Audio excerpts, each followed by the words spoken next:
right into week 6 in the United Football League with the Kings of the Spring. The unbeaten Birmingham Stallions who square off with the Memphis Showboats, trying to pull a major upset in the second meeting between these teams here in the regular season. 10-week regular season, so we hit the back 9, and the top 2 in each conference make the playoffs. So that means with a win today, Birmingham would lock up a playoff spot in the USFL Conference. They still have big old matchups looming with St. Louis and San Antonio. With that, we say hello, and thanks for joining us. Alongside Tom Luganbill, I'm Mike Monaco, Caleb Burton, and Cole Kublik. Join us in a moment. So we get to watch this Birmingham power, and in the last 3 years, they have built a dynasty. Well, they have, and it's because all of their best players are closest to the football. It starts in the offensive line, the defensive front, but at quarterback, head coach Skip Holtz has done a masterful job working the 2-quarterback system and allowing these quarterbacks to battle every Monday, Tuesday, Wednesday, and then deciding on a starter on Thursday. And this week, that's going to be Adrian Martinez, who's created as much damage through the air as he has on the ground with his legs. He's been a dynamic runner, so difficult to defend, and with the weapons around him, you've got to pick your poison on defense if you're Memphis today. Do we stop quarterback run, or do we limit the big explosive plays from the wideouts on the outside? And this is one of the weapons for Skip Holtz, who, again, has built a power. 22 and 23. They go back-to-back in the USFL. And now this year, in the first year UFL, the only unbeaten. 26 and 3 overall these last few years, and they have ripped off a dozen in a row going back to week 5 last year. So how do they do it? Let's listen in on the pregame message from Skip Holtz. We're all here for a purpose. We're all here for a reason.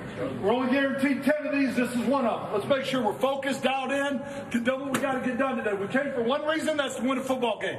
That's why we're here. Let's keep our focus where it needs to be, on each other. Pick somebody up today. Pray somebody. Lift each other up on each side of the ball. Let's do this together as a team. There's not going to be a lot of natural energy out there in the stands. We got to create our own. Everybody bring their own energy. Again, it's a choice. Let's make the choice to get this done together today. Good choices this season, including with their defense. Best defense in the UFL. They lead the league in sacks, and in the first meeting with Memphis, how about 8 sacks? Yeah, 8 sacks. And listen, Memphis, the criticism has been applied mostly to the offensive line, but it's not just the offensive line. There's plenty of blame to go around, and I think it starts with quarterback Case Cookins, who will take the starting reins this week after Troy Williams played the last 2 weeks. And he can help himself, Mike. He can get the ball out of his hand.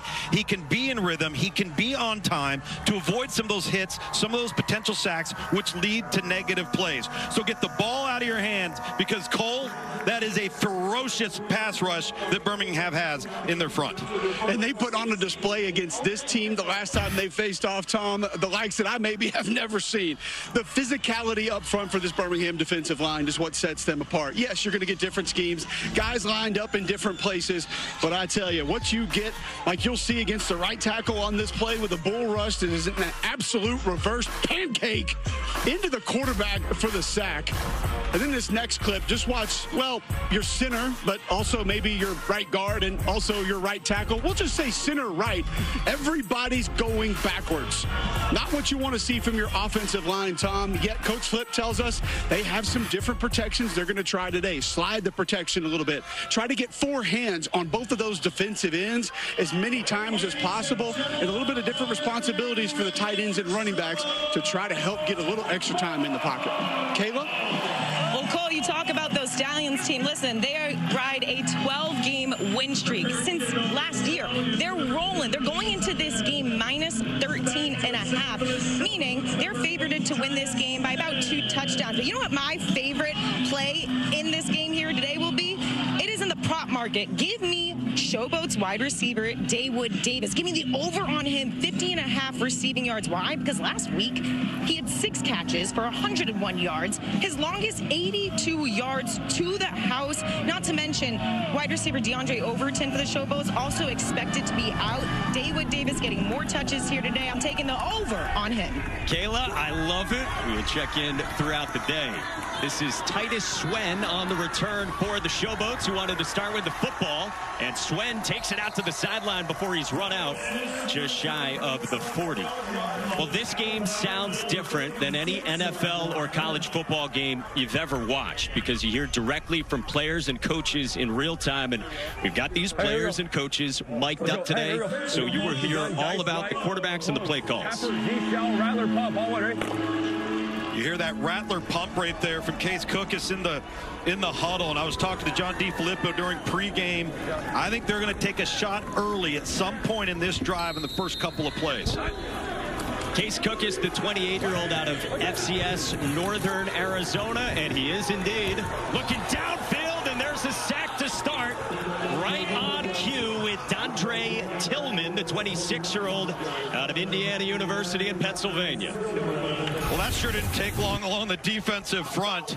You take a look at number 99. Whoa, he's coming off the edge. It's just speed, bend, a short corner there. They've got to avoid that, Cole, going forward with short corners against this group. That's kind of a bump and run. Physicality, you give a little bump right off the edge, and then you swim around the outside. So not right down the middle of that tackle, but showing that you have the ability to, and then going around. Saw the note 3 weeks ago, and now on second down, there's Dawood Davis on his way to those 51 Caleb Burton yards. It's a first down to the Western Kentucky product. And I love this decision from John DeFilippo. Okay, you take a negative play, you take a sack. You know what we're going to do? We're going to get it back because we're going to get the ball out of our hand quickly. We're going to throw the underneath route on the quick out. And look, now you're in third and short. 78.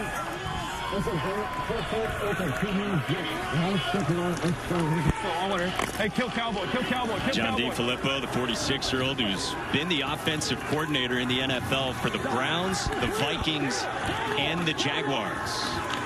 That was 15 of the 51 yards for Dawood Davis. And now to the air and across the middle, it's Vinny Papali on third down and 2.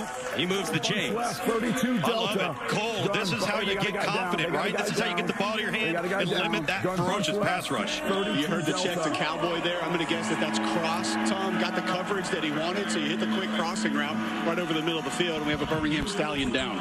It's defensive tackle Willie Yarbury out of Wake Forest. He had just come off of injured reserve, first time back in the lineup. Yeah, check that. DeMarquise Gates, 47 linebacker out of Ole Miss. We will check on Gates when we come back to Memphis. I saw it, but the first play is going to make you cry. yeah, I saw it. It's going to make you cry. I saw it. I know. I know you did. I know you did. But it's going to make you cry. I even tried to like click in my Hey, but you know what was even more awesome? You know what was? Are you all right? Yeah, I'm all right. You know what was even more? Why is it going to make Case Cookus cry, that first play? Because they had what they wanted downfield on the pump. They were going to take that shot that I'd referenced. But then when he's getting that right there, you know what was awesome? I guarantee you, we didn't hear the back end. He said, you followed up with a positive play. You got it out of the back of your mind. You made the throw on the next play, and now we're rolling.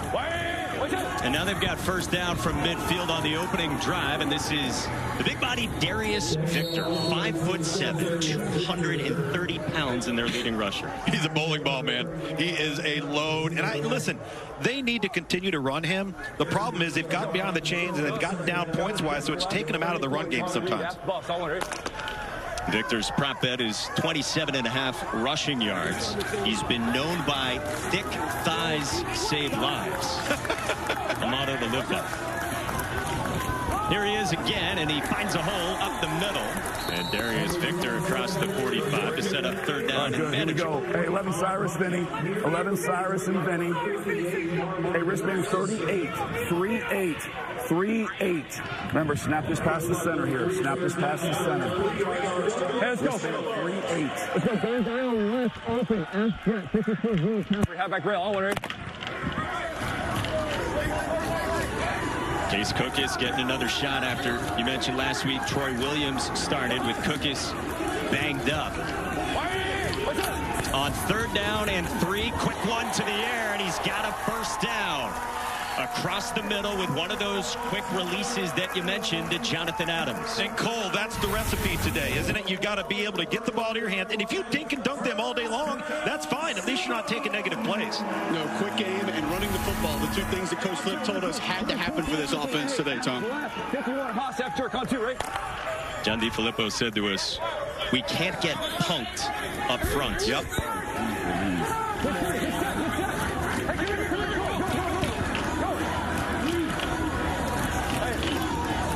This Memphis team 1-4. They've moved it to the 31. Another quick one to the outside, and that is complete. And that is Dawood Davis on the edge for about 3. Wristband 22, you got the Ole Falcon. That was cover 2 there. Wristband 22, Ole Falcon. Let's go. Let's go. Z move to gun dino right. 3 jet sauce. You know, when Ole he's Falcon. confused, Doug, it's a Rolodex. Remember? You know what I mean? When he's not, it's just going to be a Rolodex.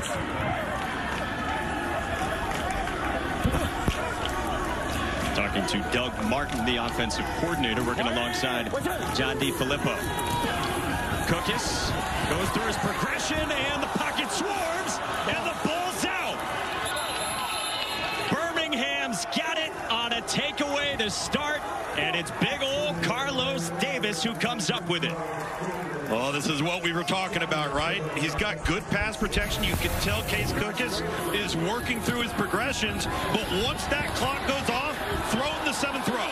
Live to play the next down, young man, because that's the only thing today that's going to prevent you guys from having success on offense in the passing game is doing what you've done right here. Good. Let's hit the corner out. Byron open. Oh, we fumbled the ball. Play-by-play as well, and frustration from John DeFilippo saying, throw it, exactly what you're saying. Get the ball out of your hand. Live to play the next down. All right, so it sets up Adrian Martinez and the Stallions for the first time. Out of an empty set, out of the gun. Martinez throws it incomplete, looking for Deon Kane. Cole. Hey, Jonathan Garvin, I know quick game's something you guys had to be ready for, something you're paying attention to. You went down the middle of this group last time, but you've had a couple wins around these tackles early. How? Shoot, they trying to chip. They're chipping both our ends, you know, because we're winning. But all you got to do is be patient. DBs did a great job. Gave me enough time to get there. We got the ball, and we recovered it. A good job by my teammates. Good stuff. Thank you, Jonathan. Yeah, Colin, you had said it right off the top. They were going to try some different things, including chipping.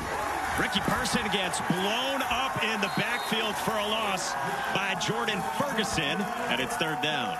Well, Jordan Ferguson comes off the edge. He had 7 tackles against Birmingham the first time they played, and he's unblocked here. You're going to see him off the edge of your screen right there. Number 77 up front for the Birmingham Stallions offensive line, and Derwin Gray just can't get out of his stance. Good explosiveness off the edge there for the negative play. Jordan Ferguson, former 3-year captain at Middle Tennessee, who this staff hopes gets another shot in the NFL. 3rd and 15 against the 4-man rush. Martinez has the legs, but he looks and fires, and it's incomplete. Wanted Kane again, and Quentin Meeks, the PBU, and it's 4th down. What an absolute huge defensive stand from Memphis. You're rolling along on offense, everything's fine. You turn the ball over, and now you force a 3rd and long, and Adrian Martinez just trying to find something as he's outside of the pocket. Credit Memphis, credit that defense, and now you're hopefully going to get a return, get another offensive start around midfield. Tom, that was a nice twist on the right side of the offensive line for that Memphis Showboats defense. Matt Casey, Zach Johnson, they got to trade that off. 2-man game. Yeah, that's 42. Again, Ferguson coming to the inside, forcing and flushing the quarterback out. So Drew Chrisman, who's taken over the last 2 weeks for the injured Colby Wadman, gets it away to just outside the 30. And upfield, it's Vinny Papali midway through the first. This presentation of the UFL will continue after these messages and a word from our The UFL is brought to you by Simply Spiked, the official spiked beverage of the UFL. Try new Simply Spiked Limeade today. Celebrate responsibly. Simply Spiked Company, Milwaukee, Wisconsin. Back-to-back USFL championships for the Stallions, and this year in the UFL, according to ESPN Bet, they got the best odds to win this title as well at plus 115. They've got a really good defense as well. Look at those numbers right there. But you know, you see the sacks, right? You see the first downs. Like, they don't beat themselves. This Skip Holtz coached football team has been together now for a few years. They're a well-oiled machine, but they get off the field on defense. They create pressure. They create negative plays, and then they're able to sustain drives, and they've got dynamic quarterback play. I mean, that's the recipe for success. One of the reasons why they won 12 straight. 2 sacks on the first Memphis drive, though Cookus was 4 for 4 for 35 yards. On the ground with Darius Victor, probing for space on the left side. He gets just a couple. So if the quick game is coming from the Showboats, what's the counter defensively for the Stallions? Well, I think defensively, if you're going to be Birmingham, you're probably going to limit your rush lanes to not get up on top of the quarterback, because if he doesn't take a deep drop, Cole, then you can just stop and get your hands up. And then from an offensive line perspective, how do you counter that? That was a big point of emphasis from Bill Johnson, the defensive line coach, on the bench the last time the defense came over here, Tom, was getting their hands up, trying to bat down the balls on some of that quick game.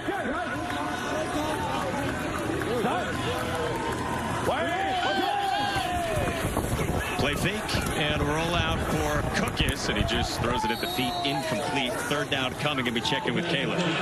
Well, the big point of emphasis for the Showboats offense that offensive coordinator Doug Martin told me is we have to do a better job at protecting our quarterback, obviously, but we have to be better in the quick game, our immediate stuff, and move our quarterback around. We can't just hang in the pocket against the Stallions front. We need to change protection calls, be more aggressive. We have to get the ball out, and the quarterback also has to have that internal clock. Well, Kayla, you're right. That's why they tried to move the pocket right there, and he had Dawood Davis on the sideline. Dawood Davis very frustrated. If he could have just held on a beat and got that ball to the sideline, he would have had a big completion. And now we get a flag before third down. Offense, 5-yard penalty, still third down. You can't have that type of stuff, it feels like, against a team as good as Birmingham. And again, you know, we talk about how Birmingham doesn't beat themselves, but these are continual issues with Memphis.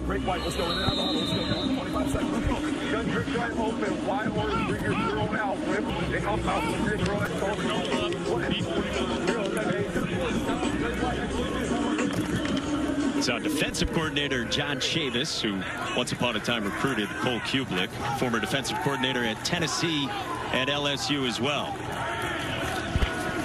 On 3rd and 13, pressure comes. It's picked up. Cookus scans, rolls toward the sideline, and takes off and gets bumped out of bounds. There's a flag down in the secondary on the scramble out of bounds. Number 22. You're going to add that on.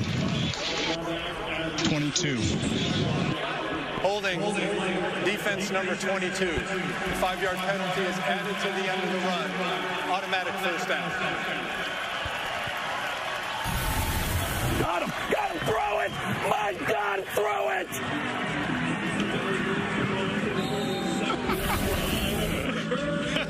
So the next conversation he's going to be having with his quarterback when he comes to the sideline is, what are you seeing? What are you not seeing? This is what I saw. Where did your eyes take you? To kind of get to the bottom of what's not clicking right now with Case Cookus, but a very fortunate penalty and a fresh set of downs for Memphis. Yeah, it could go either way. Throw the ball or throw the flag. Right, did get the flag on Lorenzo Burns, and now with a fresh set of downs, it's Darius Victor with a good start to this series. Cole, I'm not so sure that this is an offense that, given their field position right now, shouldn't just keep running it until Birmingham can create some negative plays up front. I also like the gap scheme runs, Tom. So pin and pull. You block a lineman back, you pull one around. Let those defensive ends come upfield. Let them take themselves out of the play and then try to sneak back down inside. 2 tight ends on both sides here again, Tom, helping out. Yep. Victor makes a cut and has a first down. Barreling inside the 40. Wrapped up by Neville Clark after 8. Cole's right, not complicated. 2 tight ends, long edges for the offensive line. And now you're just running simple inside zone with the cutback. If I'm John D. Filippo, I'm just going to line up and I'm going to do it again. And I'm going to do it out of another look, and I'm going to do it again until Birmingham has an answer. Cole, you said to us this week you felt like Memphis was close in the running game. It looks like a backside defensive end occasionally, or a linebacker where somebody doesn't come off of a combo just in the nick of time, but a lot of the times they're right there on the brink of having to be successful. Victor a pickup, thrown toward the sideline and incomplete with Clark in coverage on Dawood Davis. And Tom knows this like I do, Mike. It's the most frustrating portion of football when 90% of a play is blocked and executed correctly, and that one guy makes a play for a 2-yard loss, and then all you can focus on are those 20 yards down the field that could have been.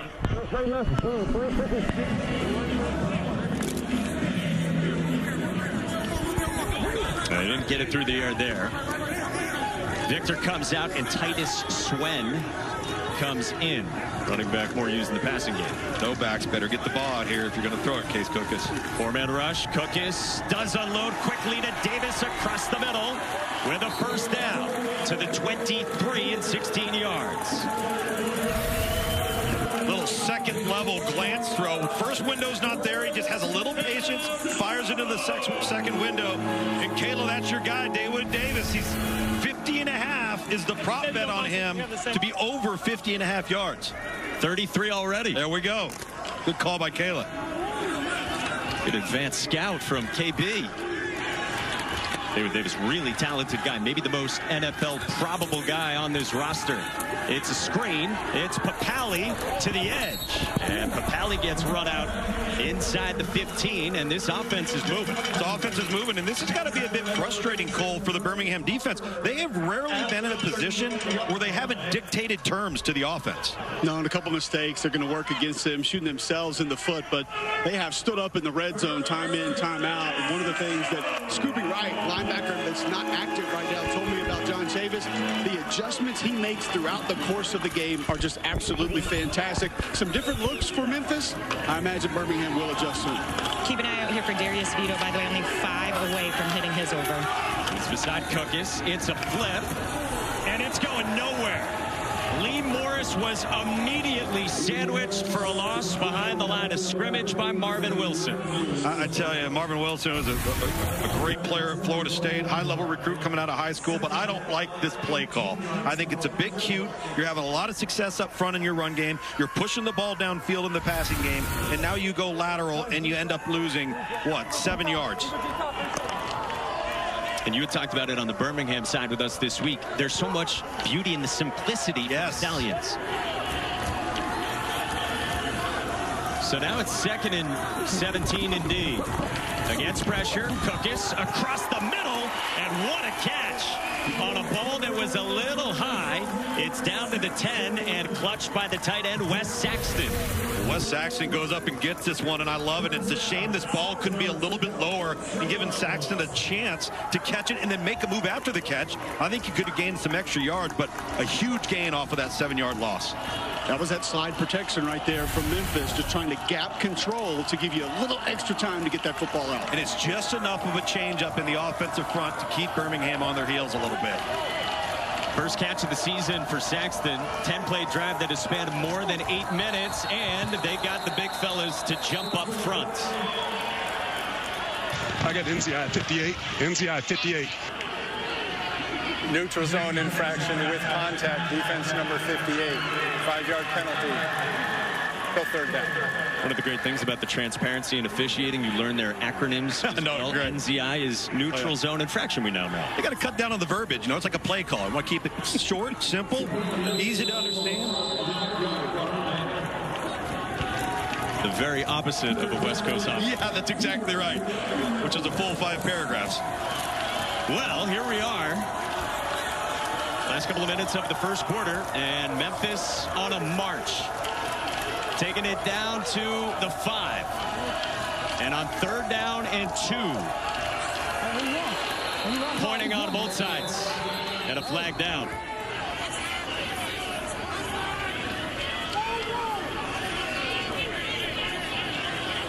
Chris Coit is our head referee. It'll be another NZI for you, Mike. Ooh, double your money. False start. Ooh. Offense number 62. 5-yard penalty. 3rd down. That's costly. It's costly, but it also gives them a little bit more real estate to work with if they want to have an opportunity to throw it. You see right there, the right guard on the left side of the center there. He does react. Carlos Davis, number 96, who has been a problem in this league for the first half of the season. It's on to Atafi, and it's 3rd down and 7 now for the Showboats. Trying to get on the board with points first here in Week 6 in the United Football League. Pressure comes. Cookus across the middle. Surratt's got a touchdown. Quick release and a dart, and Memphis has the lead.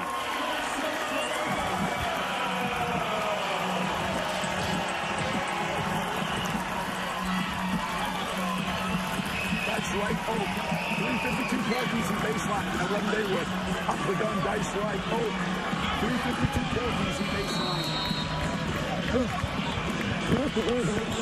Right now, Memphis opting to go for one. You've got 3 opportunities. You go for 1 or 2 or 3, which makes the scoring tiers in this league so much fun. Games are never out of reach. No kicks for extra points in the UFL. Last week, league-wide, only 21% on the conversion rate from all distances. For 1 from the 2, it's Cookus to the back of the end zone and incomplete in the direction of D. Anderson. But the Showboats get 6 to start things out against unbeaten Birmingham. Listen, this ball looks like it is thrown behind the intended target, and it is, but it's actually the only place that ball could have gone with the hope of it being a reception and, of course, a touchdown. The offensive front, nice little window there. Little front door opens up for Case Cookus to clearly see the field, and that, Cole, that has got to be such confidence right there for this offense. I don't think there's any doubt. And Darius Victor, 27, running back from Memphis, an excellent blitz pickup there on that touchdown pass. There's been more of that and better of that for John DeFilippo's group in their second look at the Kings of the Spring, 5-0 Birmingham against this 1-4 Showboats team who has dropped 4 straight. Let's go down to Kayla. Guys, here with Case Cookus. Case, the first drive you weren't able to punch it in. This time you did. What changed? Yeah, we're getting the ball out quick. You know, overall protection held good, and then we ran the ball a couple good times. How do you keep running the ball well? Yeah, no, absolutely. It's throwing the RPOs when we have them. You know, making sure they're overloading the box, and the O-line's doing a great job. Thanks, Case. Thank you. I told you, former FCS stud at Northern Arizona, started out as National Freshman of the Year at the FCS level and a 4-year starter. Battled some injuries. On the return late in the first, this is the Blazer, Deion Kane out of Clemson to midfield. There is a late flag that comes in on the back end, back at the 36-yard line. Do you like your number 11? I'm gonna move it back to the big line. Number 11, receiving team. During the return, holding receiving team number 11, 10-yard penalty from the spot of the foul. It's 1st and 10. It's on C.J. Marable. Hey, coming up at 3 Eastern on Fox, the 4-1 Battlehawks host the Roughnecks. And tomorrow, Fox has a doubleheader. Renegades Panthers at 1 Eastern, followed by the Brahmas, also 4-1, and the Defenders trying to get right. Defenders trying to get right, and right now Birmingham trying to get right on offense. The bottom line is Memphis has just done a fantastic job of playing keep away. Yeah, first drive was 3 and out. Adrian Martinez was 0 for 2, and that's all we've seen of the best offense in the league. No doubt. Negative 5 yards to 90 for Case Cookus and the Showboats. This is Ricky Person, former NC State running back for Nada. Coverage, man free. Okay. There we go. Let's go, Rob. Let's go, Rob. Jump. Gator 20. Rob jump. Gator 20. Here we go. Here we go. No movement on that. Is there a shade over there? We got Rob jump. Gator 20. On one, right?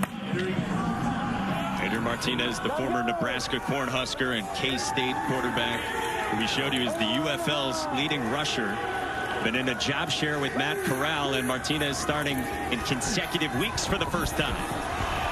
Rolls out, looks, and nothing doing. Along the sideline with good coverage downfield and run out by the former Clemson Tiger, TJ Green. So this is the plan right now for Memphis on defense to try and corral Adrian Martinez. They rotate into a single high man-free look with 14 roaming in the middle to keep eyes on the quarterback. And he chased down Martinez, executed well, and now 3rd and long for the 2nd series in a row.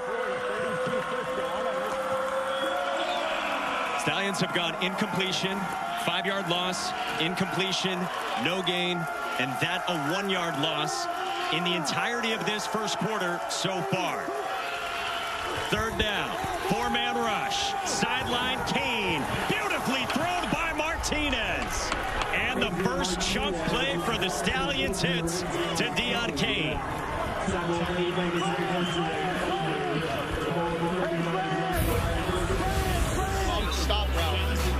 3rd and long, what do? You take a shot to your best playmaker, Deion Kane, on a wonderfully thrown football to get this Birmingham offense going.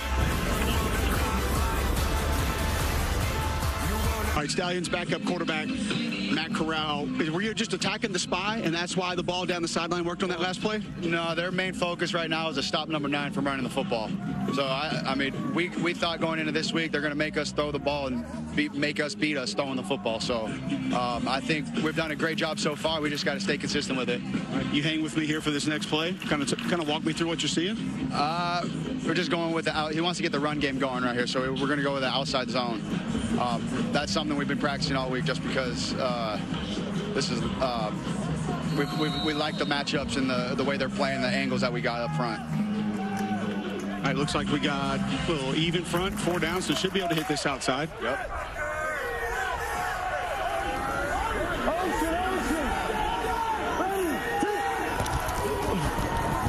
Oh, cover 2, cut corner. So that corner's coming up to make that play. That's tough. The receiver's got to block it, but he just reacts. It happens so fast. That's hard to react to that. Because you can make him pay for that later, right? Yeah, for sure. In the pass game, definitely. All right, we'll get one more. How is this relationship so good between you and Adrian? Oh, I've known Adrian since, I think it goes back to high school and getting recruited and going to those rivals camps and all those football recruitment camps. What are you seeing here defensively? We're going to cover 1. Throw the ball. Throw the ball. Come on, Jace. Yep. How did you know that was going to Jace? The middle of the field was wide open. They went 1 blitz.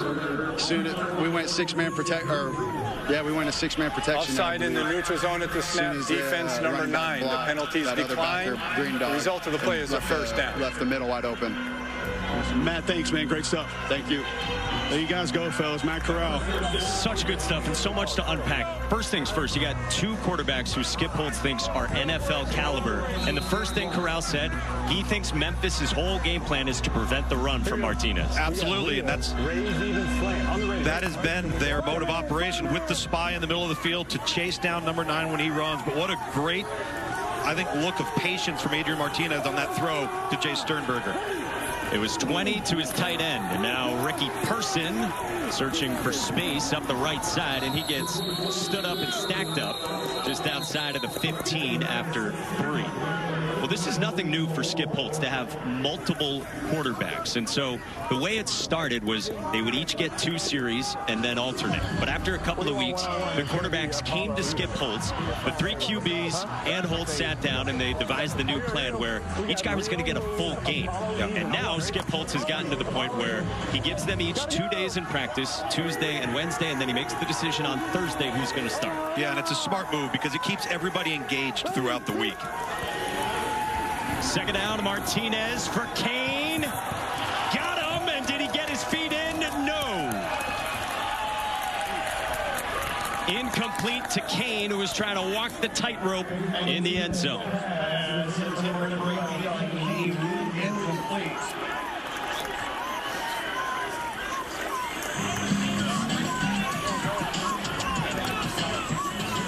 Nicely done. This is Mayday saying nicely done. That's Mike Pereira in the U.S. Army Command Center, and he's not always adjudicating. He's just dishing out compliments. Well, dishing out compliments. It's basically telling the crew that's a good call on the field. No need to review it further. Got to get 2 feet inbounds in the UFL, like the NFL rule. We check in with Mike Pereira throughout the day. Third down for Birmingham. It's a slant, and it's Amari Rogers. Gets crunched at the 5, and Rogers sets up first and goal for the Stallions. This is where Amari Rogers is so good. It's from the slot. Option routes, slant routes. He's fearless over the middle of the field. He looks and he moves like a running back. So he's got some stature to him. He's got some power to him. He's a remarkably productive player at Clemson before moving on to the NFL and the Green Bay Packers. But he's been really valuable here. Gotta go, gotta go. Yeah, 5'9", 212 pounds for the former national champion. 9th play of the drive coming. Martinez, Person up the middle, touchdown. Birmingham's on the board.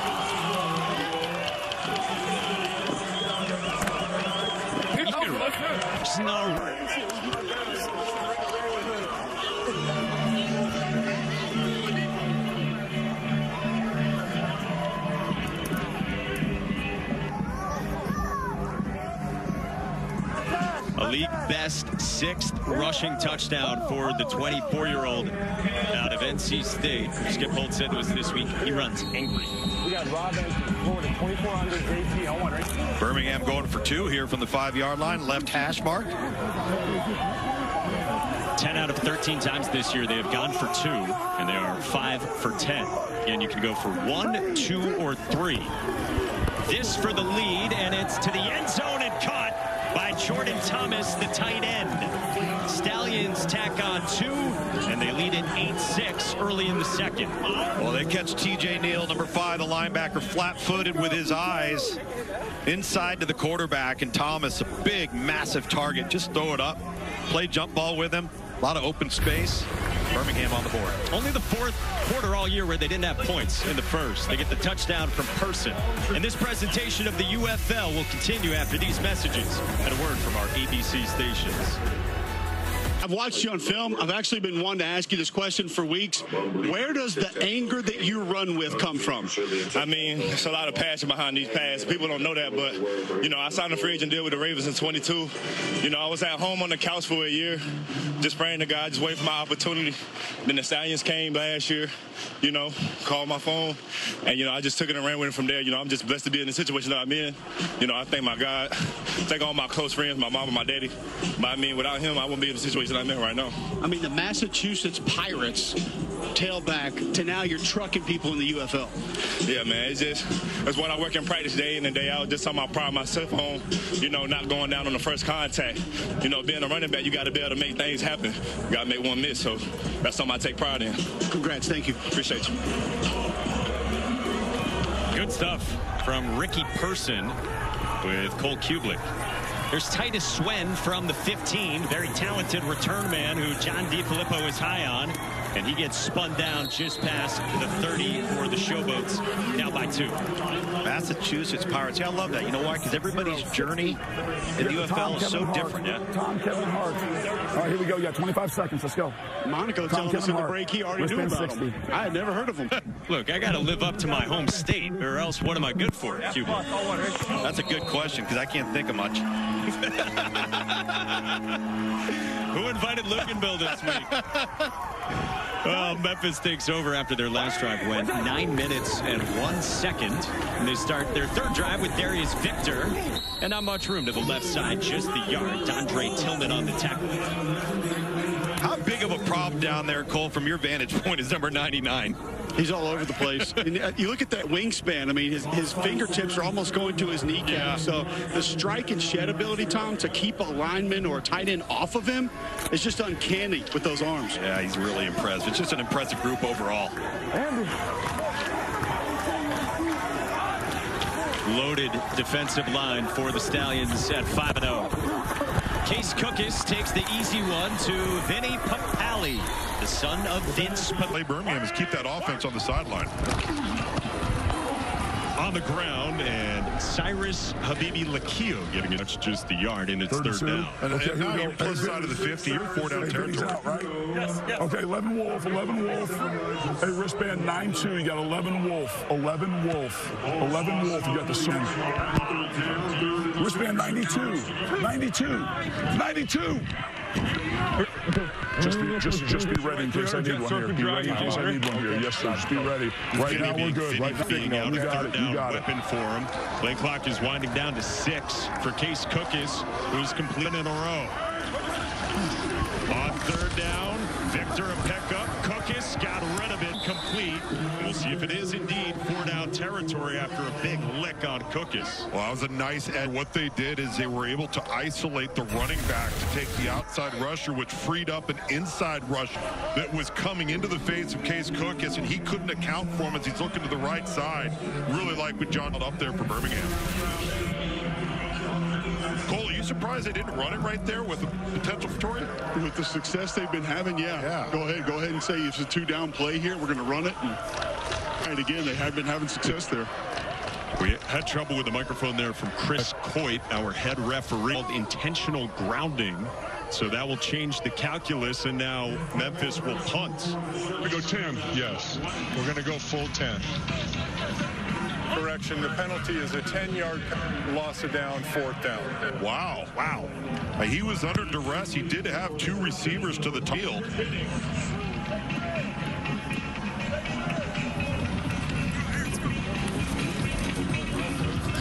So it changes from a 3rd down and 2, no run here. Pressure comes, the intentional grounding, and now it's 4th and 12, and midway through the Showboats on the move again offensively. They've got a punt with Matt White. The Monmouth product away. Gary Jennings drops down and hangs onto it at the 12. Mike Pereira here from the U.S. Army Command Center on that grounding. Mike, as you've looked at that, you reviewed it and doing all of the plays. Was that a close one in your mind? Yeah, I think they did a real on that. Look at the one thing you know is that Cookus was dumping the ball. Okay, he threw the ball away. About it going to the line of scrimmage or getting past the line of scrimmage because he still was in the pocket. The down judge told her that I had no one in the area. Referee said he was in the pocket, so they arrived at intentional grounding. It was a good call. So, Mike, if that receiver hadn't a streak down the sideline, would have stayed there, probably a call, right? Absolutely, but it's not my job to figure out if he should have been there or not. If it lands with no eligible receiver, then it's a foul. We can only ask so much of you. Thank you, Mike. Martinez throws it out toward the sideline and a positive gain for Birmingham on 1st down. You guys saw that muff punt there by Gary Jennings. A little bit of an injury update for you guys that will also impact the offense. Amari Rogers has been ruled out for this game. He will not return. Also defensively for the Stallions, Gates will be out for the rest of this game. Wow, Cole. And on the Amari Rogers front, I think it was on the catch shot over the middle of the field. That's a big blow because he's such a dynamic jack-of-all-trades type player. And then a linebacker and Gates out as well. Team that has Scooby Wright on in. That was Benjamin Victor for a 1st down, and now Martinez toward the sideline, and he's got it. Marlon Williams back from a torn Achilles for 9. Showboats wide receiver Vinny Papali gingerly walking off the field, going into the tent, being evaluated right hip. I am told he's good. Thumbs up. Is expected to be back in the mix. Well, that's big to hear. It's a key wideout for John DeFilippo.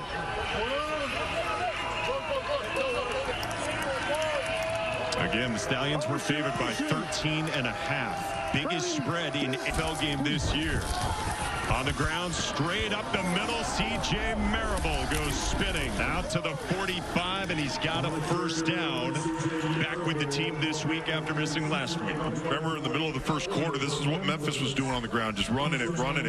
Now Birmingham's getting into that same 18 yards on the ground right there. They are not complicated. You focus on the right side of the offensive line right here. Hand it off, exploit the cutback right there. Good contact, staying with the defender. Skip Holt, I'm going to just line up. Just keep doing it. Nice double by Amari Taylor-Pruitt at right. Looks like an NBA center. He should be playing for the Grizzlies. 6'7" on the right side. Martz floats it for Jordan Thomas. Oh! Only one hand necessary. Did it need to be, though? How about Adrian Martinez directing traffic right there? Watch him in the pocket and then get to turn upfield. The former Mississippi State Bulldog with that big old mitt puts it right up there.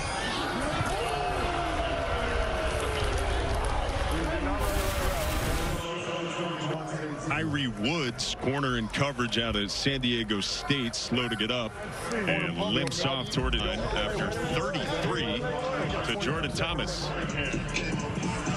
Yeah, it looked like maybe second-hand involved, but why go for substance when sizzle will suffice? And they need to get him. Tyree Woods, Memphis defensively back into the game. He's the heart and soul of that secondary. Makes so many plays. Good news for them.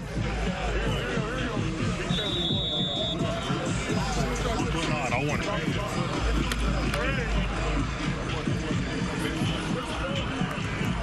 Martinez has been one of the best quarterbacks in this league through the first half of the season.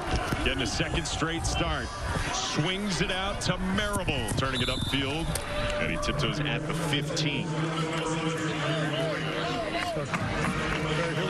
we go. Let's go Razor. 54, you got to get out to the flat. Let's go Razor, move, in the even. Razor, even. Here we go.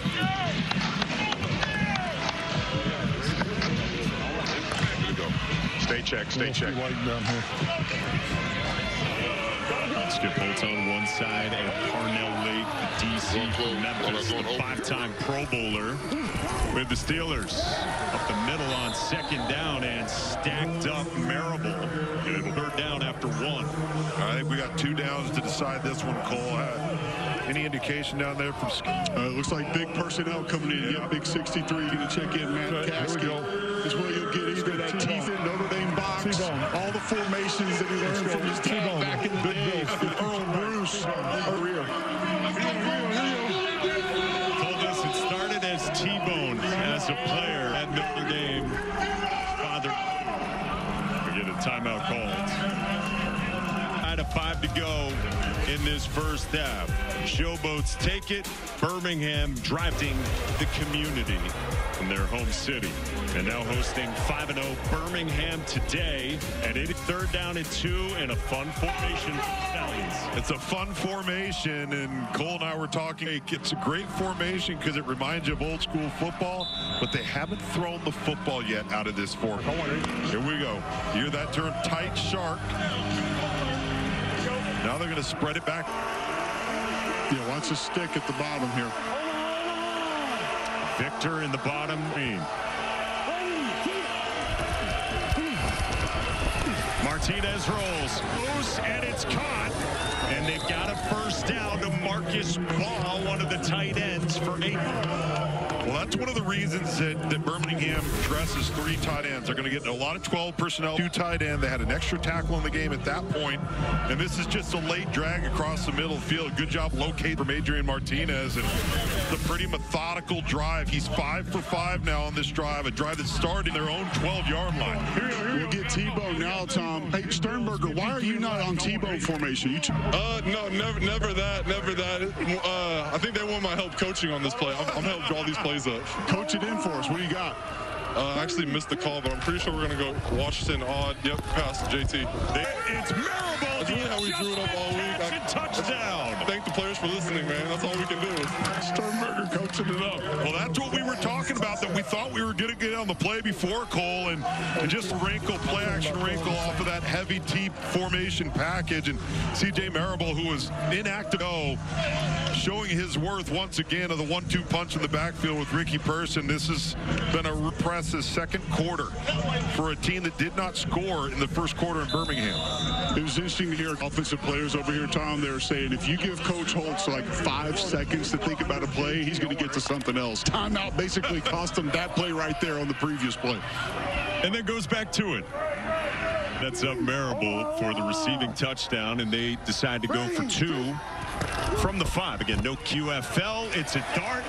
It's 2 more, and it's Jordan Thomas for the second time on a convert. Lead is 10. Second time, same route against the same defender, T.J. Neal. The only difference was this. Neal allowed the inside release and an easy throw out of 5 wide, no back four. But now she has hands for the big fella. Tell you what, that's a good-looking dude on the hoof now. He is a big, athletic, physical. What's on the hoof? On the hoof, like you go to the Kentucky Derby, the Derby's being run, right? You go out, you look at all the horses. Want to see how they look on the hoof, right?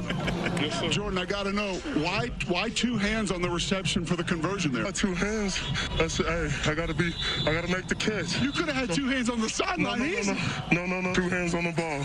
Secure the catch, and that's it. Teammates were calling you a baseball player on the sideline said you used one hand to catch it. I don't know why, but 2 hands to catch the ball.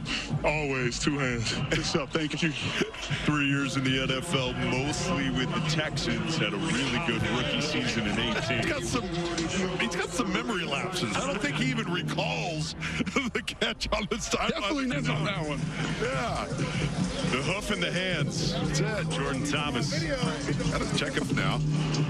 Guy's so big that the Panthers, who he was on the practice squad for these, when they had him in rookie minicamp, they looked at him as both a tight end and a pass rusher. On the return, it's Titus Sweat, submarine shy of the 40, and let's listen in with Jordan Thomas. Near the 40-yard line, number 14 development. You celebrate with our team. Celebrate with our team. I'm not yelling at you. I'm not screaming at you. But we want class. You're too good for that.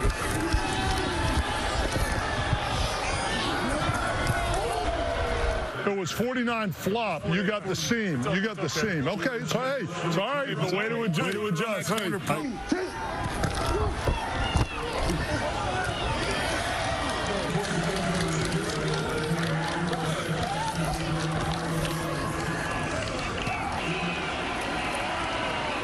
Going on for Jordan Thomas, and we've got a big gain here to start. Then Adams, who hopped right back up, and he gets 18. Really good wherewithal from Jonathan Adams to realize he was not down, got up so quickly. Birmingham had to react a bit late, so nice first down throw, positive momentum.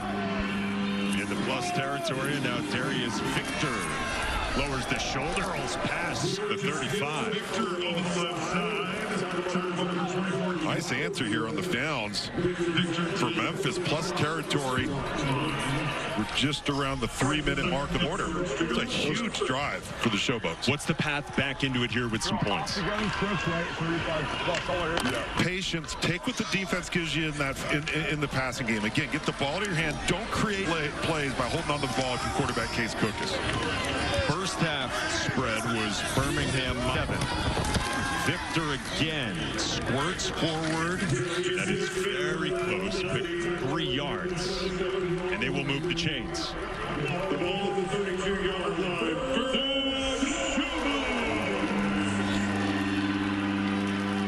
You know, with the clock is the 2-minute warning's coming up in about 30 seconds. Remember, Birmingham will get the ball to open the third quarter from a possession standpoint, so that makes this drive all the more critical for Memphis offensively. I got to feel like you need points on this drive ahead of halftime for Case Cookis and the Showboats. Looks, checks it down, and it's Victor to the 29-yard line for 3. Good to see Vinny Papale back in the ball game as well. Their go-to inside slot receiver. Got suction cups for catches everything.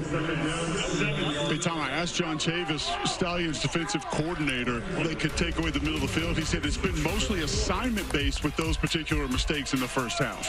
2-minute warning. With you guys in the red area, what do you see from Birmingham? What do you need to do? They brought some more pressure here the last couple of series, so a little bit more cover one, a little bit more man-free, trying to be sharp. They bring it here to try to knock us out of field goal range. Thanks, Coach. Thank you. That means what, Tom? That means pressure. You know, we know that Memphis has dealt with pressure from this Birmingham defensive front. 8 sacks, played them a few weeks back, but they've held up better today. What Coach Flip is saying right there is we're expecting pressure. So we got to get the ball out of our hand. Don't take a negative play, as he mentioned, bumping them out of field goal range. Cole Kublick, Caleb Burton, and our entire crew. I'm Mike Monaco.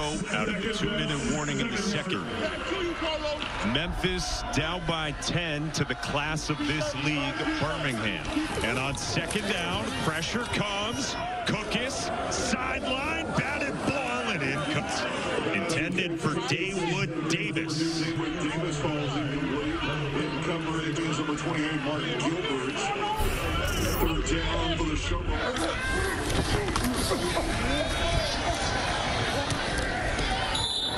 You have no idea how it was right there, what you just did. You have no idea how good that was.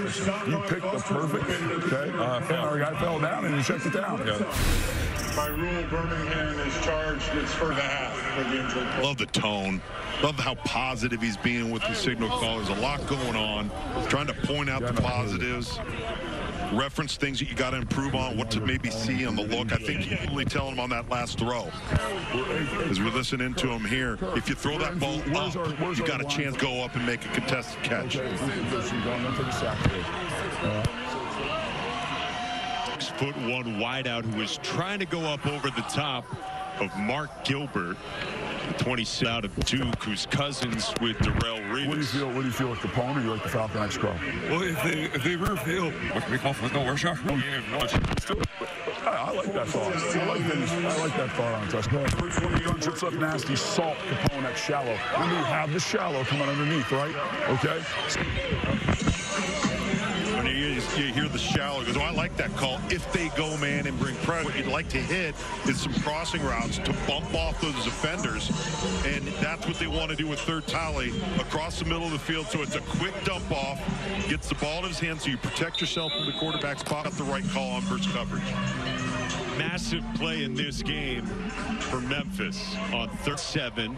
Papali a threat in these types of spots, and the Showboats could really use Cookis with time, floats it incomplete. Jonathan Adams, but great coverage from Ike Brown, and it's 4th down. When they wanted to go to Lorenzo Burns, number 22, the safety coming down over Papali, never let him cross face and run the route they wanted to hit to the right side of the field. Good job by Birmingham defensively right there. Burns, the corner out of Arizona, and did try to set up those. No dice for Memphis, and now from 47, Matt Coughlin comes out, 26-year-old out of Michigan State, who's 9 for 10 this year, and over the last 2 seasons has from inside of 50. And Coughlin on its way, stays perfect from inside 50. Much needed 3 points for Memphis, trim the margin to 7 in the final 2 minutes of the second. You got points out of it. You held on to the possession of the football. As I referenced, Birmingham's going to get the ball coming out of the locker room to start so you had to get points and some positive momentum there going into the locker room. Hey, here we go. Tonight on Game 7 between the Maple Leafs and the Bruins in Boston, home of the Massachusetts Pirates. Eastern, 5 Pacific on ABC and ESPN+. No greater words than Game 7. We cover hockey, right? That one, Mike. You to that one. Yeah, how are we going to do? You going to ride a bus? What are you going to do? Your bike? I'm riding with you on the same. You are. I'm counting on you, Loops. That's it. That's it. They're going to put you in seat 37F. Loops will have the bulkhead dialed up in front of the bird. I will. Jubilee driving home. Yep. Kayla, I think Kayla's going to be at the airport at some, yes, right? Allegedly. We'll all get out of here. And now you know our travel plans, everybody. Yeah. In a big game in week 6. Mike's got to go cover hockey. St. Matthews, by the way, plays in that one for the Leafs, trying to come back from down 3-1 against them.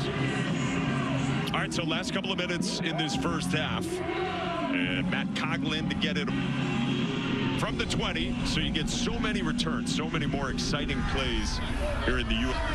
Former Clemson Tiger Deion Keynes already had a great return today, but nothing doing here. Run 29-yard line by Habibi Lakia. Well, outside, really the first drive. This 3rd and 10 right here is what got this offense going for Birmingham. Adrian Martinez, he's been stymied a bit with his legs and in the run game, but he's made really good decisions in the passing game. Playmakers, Jay Sternberger, Jordan Thomas have made plays for him, like this one-hander right here that should have been a 2-hand. Thomas forgot he had a second hand. And Adrian Martinez out into the flat. Off of the plus on the jumbo pack. It's been very efficient, mostly in the second quarter for this Birmingham offense. Martinez last week, I feel it in my heart. I'm an NFL quarterback. He checks down to Marable. He goes down just past the 30 after 2 yards, run out by Maximilian Roberts.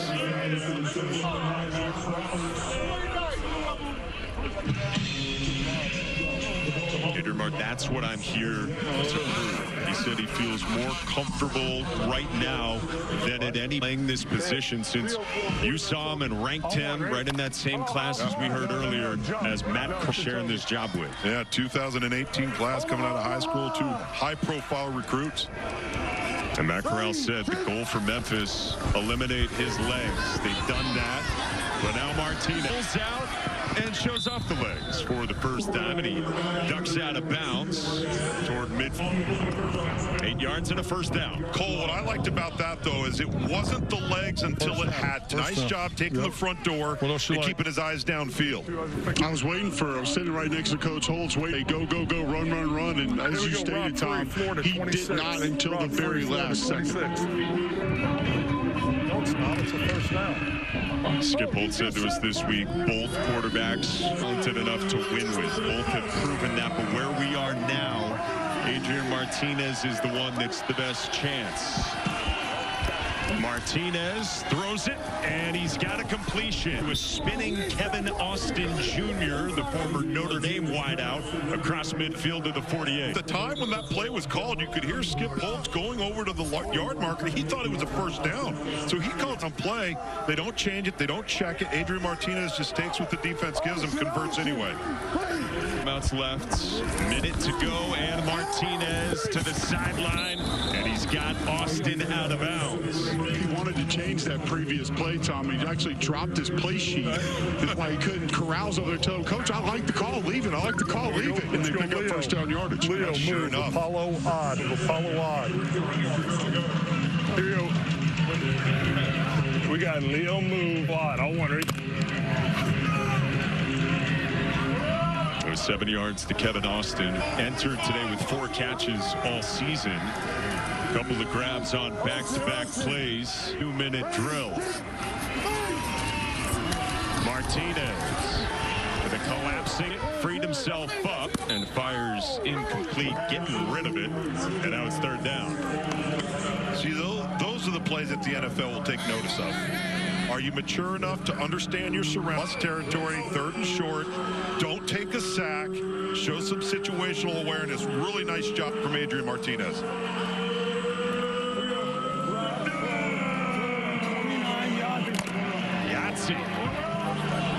Martinez had 10 straight completions before just of that one. And you see the Stallions 4 for 5 on 3rd downs today. Martinez lofts it, and it's incomplete. Intended for Mark Williams with good coverage from Kyrie Woods. That is a huge stop for Memphis on defense. A rare punt from Birmingham. You feel good about it? You feel good about it? You feel good about it? Yeah, right here. Might have some razzle-dazzle here from Skip Holtz. Well, Memphis last week got burned on a fake punt. Didn't see it on film from who had run the same thing the week before. They do snap it, and on a fake, blown up. Shy of the sticks, there is a flag down. Mike, can you look at holding offense number 31? 10-yard penalty. Put down. That was Madre Harper, the corner. There we go. That's more like it. A little concerned right there with that initial call. That's a huge roll of the dice for Skip Holtz. You see the confidence in his football team. But what a swing of them, Cole, for Memphis to put themselves in a position with plenty of time left. I think it shows a lot of confidence as well, but a lot of frustration down here on the Birmingham sideline currently. Kayla, what's the momentum? What's the tone like the sideline over there? They're trying to get a stop here. This is the time to really make sure, they can go into that stop right here. That's a huge game changer for Memphis. And they do it, and T.J. Green made on Madre Harper. Now you got 48 seconds to work with. Cook is to the air, and he locked ball. Birmingham reaches out for it, and it looked like Jordan Thompson reached out with one hand and hauled it in. And what a costly swing.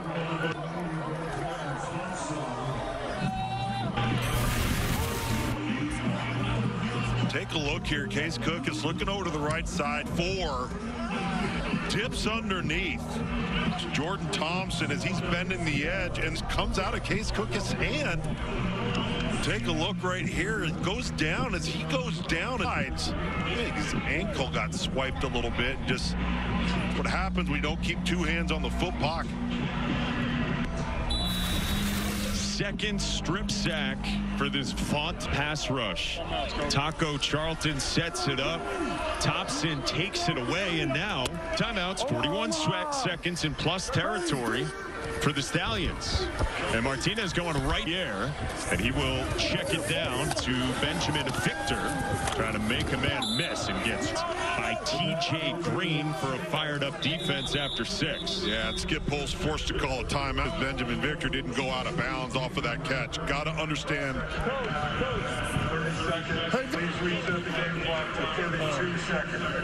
Call something else. Got to understand the situation there. Come back. 26 pump. Come back 26 pump. Are they calling? Yes, that safety is holding tight on that. No. I'm just saying, I'm not yelling. I'm just saying it's 2-minute drive. Yeah. The clock's our enemy at a timeout. You know what I mean? You step out of bounds, we're good. I know, but hey, big picture. Yep. What's exactly right. You love his demeanor. I just like his tone. He's positive. Earlier we had him on there talking about playing with class, celebrate with your team, the way we do things here. But that's a teaching moment right there. You got to understand the clock, your timeouts, your guideline, and instead you have to cost the timeout right there. Across the board. He told us this week, our teachers, I always try to equate it to that. He said, if I'm a math teacher, I don't scream 2 is 4. So you got to teach him. He did burn that timeout. He's got 1 left after the completion to Victor. Martinez swings it out by Ricky Person, and he gets out of bounds inside the 30 to the 28. Cole, that's where I think Ricky Person's ability is way undervalued. He should be in the NFL. I don't know another way of saying it. The physicality, obviously, we talked about earlier in the broadcast. Catches the ball well. He's great in pass protection. He's just super valuable back. Pump called on the previous play. Corral loved it, but again, Coach Holt had about 10 extra seconds, and given that, he called it off, went to the swing. Martinez pumps, throws down the seam. What a catch by Marlon Williams! Hangs on and the Stallions cash in before halftime. What a great feel and understanding of the concept of what you're trying to do with the pump to the left side. You want to manipulate defenders with your front shoulder, left shoulder if you're Adrian Martinez. You got the pump. You come right back to the seam down the middle. No, I got it. Really well executed.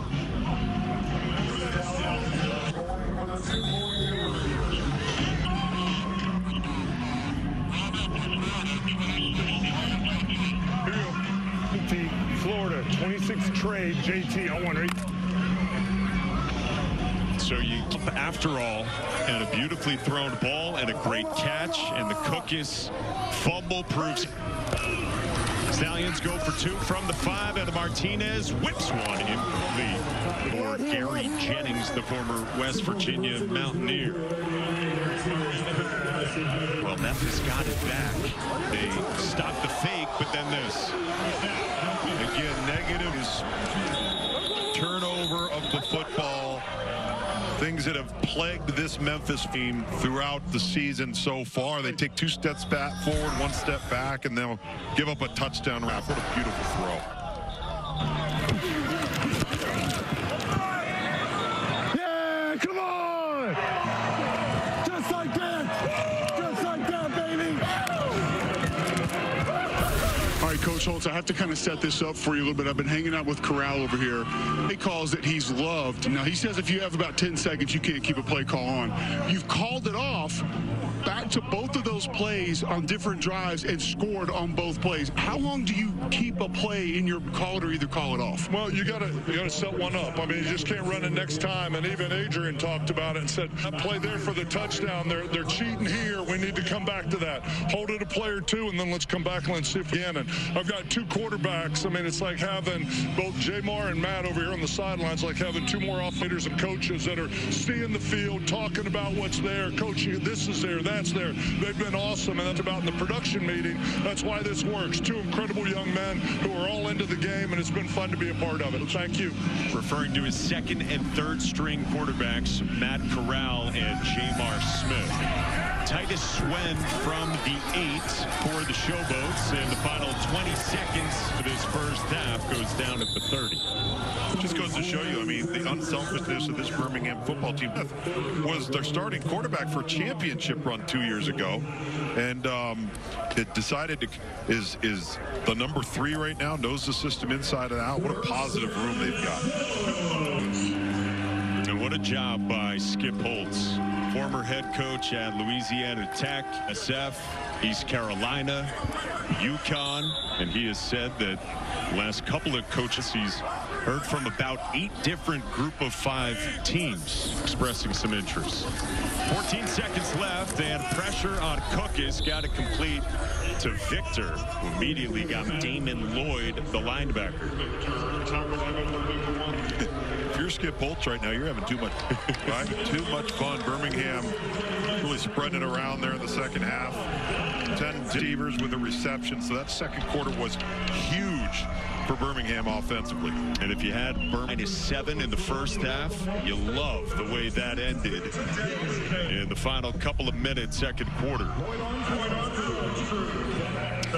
Well, a few weeks ago, the UFL announced exclusive partnership with the U.S. Army, where the two organizations collaborate on leadership development, community engagement. Dwayne Johnson has talked about it. He has said that the UFL and at their cores, organizations of values and opportunities. And Kayla Burton is the special guest. I am here with the special guest, and I love these interviews because we get to pinpoint you guys who help stream. First of all, thank you so much. I'm here with Sergeant Sebastian Araya, who serves as a national recruiter. You're from Chile, but you're serving here in the U.S. I am. Why? Well, I was born in Chile. Family, I have a younger brother who had cancer, and we came to the United States to seek treatment at St. Jude, and hopefully they saved his life, and, you know, now I'm living the American dream. And I saw that your family is hearing you. What's it like knowing that your brother is as healthy as he is and getting your family to see what you do here? It's a blessing. I can't really, you know, describe how it feels. I'm just thankful to be here, you know, country and doing my duty. What's your favorite part about serving? My favorite part is helping the community, knowing benefits that the National Guard gave me, the education benefits, and now giving it back to the people that help my family. Week you enough. Our favorite part is getting to talk to you and all that you do for our country. Thank you so much. Thank you so much. Guys, back to you. Oh, that is beautiful. Family from the Araya contingent, and then give it with service. Hey, tomorrow we've got another Game 7 for you between the Magic and the Cavs. 1 Eastern right here on ABC. And the NBA Countdown crew will tip off our cover at 12:30 Eastern. We have time in Memphis on a steamy Saturday. Showboats trying to pull off your upset. Had it down to a 1-score game, but that pass rush applying pressure. Stallions lead 20. This is coming together. There's no more what ifs. Long one lead now. Ready to shut it off. I'm #1 in the building. Welcome back to the UFL, presented by the U.S. Army. 22-9 is the lead for the Birmingham Stallions. Perfect, the only unbeaten, squaring off with the Memphis Showboats. Let's take a look at today's first half stats, brought to you by Progressive. And after a little bit of a slow start, as you said, Lukes, the offense got in gear for the Stallions, led by Adrian Martinez. Yeah, and I think the biggest thing to note is they're 2 for 2 in the red area with touchdowns. And that's been the difference. Memphis has had to settle for a field goal late in the second quarter right there, but really been a model of efficiency in the second quarter for Birmingham. And Memphis is fine. They're okay. Just got to hang in there. Let's go inside the locker room and hear the halftime message from Birmingham head coach Skip Holtz. You're on the field the whole first quarter. You know what I mean? Did a great job. They scored limited scores up there. We just got to keep playing. We play the first half to win it in the second. Let's go. Hey, kill a fly with an axe. Focus, dive in. Let's get this thing done. Yeah, defense was out there quite a bit in that first. And how about kill a fly with an axe? Details, man. The little things. For a team trying to clinch a playoff spot, as we told you, with a win today, because they're 5-0, which is first in the USFL conference, 2 games clear of 3-2 Michigan, and the top 2 teams in each conference do make the postseason after the 10-week regular season. Gary Jennings from the 12 with a burst upfield and a seam for Gary Jennings. Flag flies as he slips a tackle and takes it across the 45. We got a player down as well for the Showboats. Got a hold on number 80. Flag is being waved at the 40. In the return, holding, receiving team number 80. 10-yard penalty from the spot of the foul. It's 1st and 10. Penalty on Kevin Austin, the wide receiver, and that is Jeff McCulloch, former Texas Longhorn and linebacker, who is down for Memphis. What a killer penalty for Birmingham. I was watching Skip Holtz on the sideline. He's got his hands on his hips, kind of throws his arms up because instead of starting on the plus 40-yard line, he's now backed up a little bit, loses all of that field position. Again, one of the things that makes the UFL return a great return. And we hope for the best for Jeff McCulloch, Houston native and 26-year-old who had just made his season debut last week after he was inactive the first 4 weeks of the season. We'll check on McCulloch when we come back to Memphis next. We're able to get up and walk off the field under his own power, and he is now in the tent for this Memphis defense that gets the benefit of the penalty against Birmingham that, Luke, you said is a pretty big swing for the Stallions to begin the second half. Go from the plus 40 back to the minus 25. I mean, that's, you hear coaches talk about all the time, the field position and your mindset, your play calls. So we get to watch Adrian Martinez operate this offense again. How about the live line up to 19.5 for Birmingham, and the total has soared to 53.5 as well. CJ Marable on the ground, nothing doing to Caleb. Well, guys, Memphis obviously trying to get a couple of stops right now, but I went into that locker room and they were very calm, cool, collective. Obviously, they've been in these situations before, but head coach John DeFilippo tells me, look, we need to protect better up front. We know that's been the message throughout this season, and then we need to get going here. We cannot have consecutive 3-and-outs. We got to find ways to punch it in. We've had opportunities to do so. They need to get a stop here, but looking to find some consistency within that offense. Such a costly strip sack, Kayla, right before halftime. Out of an empty set, Martinez fluttering ball, and that's dropped by Kevin Austin, and now it's 3rd down. This is exactly what you want, right? But what happened the last time? Birmingham had a 3rd and 10. They go up over the top, right, for a huge gain to Deion Kane. So yards per completion for Birmingham, 13.3. That's beyond a first down. See if they can pull it off here. Florida 44 Zodiac. I want it. So what would you like to see in coverage and play call here for the defense? I wouldn't be, well, if we're gonna, I'd stay out of man defense, because if they get you in any type of screen game, you're gonna be in trouble. High-low on both sides, Tom. Yep. Martinez, pressure, gets away from it. Martinez on the move, surveying with a head fake, and he's just got to get rid of it. P.J. Hall and the Showboats got to Martinez, and they force 4th down. Well, narrowly escaping the pocket right there, and you could tell he's just itching to get that ball out, get it back across his body, which is generally a no-no, laid across your body to the middle of the field. Ends up taking the smart route here. You know what? Let's play the next down. Go ahead and kick it. Smart play by Adrian Martinez. We've said that a couple of times now from Martinez in conversation with Matt Corral, former Ole Miss Rebel. So first half and second half both start with 3-and-outs from the Stallions offense. This is Jeray Elder on the puck return, slips the tackle, and gets past the 40. Elder takes it to the 45. A critical sequence. Let's listen to it in today's Game Flow, brought to you by Progressive.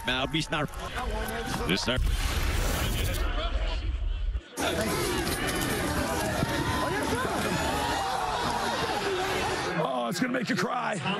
I know. Ready, sit. Yeah, come on. Just like that, baby.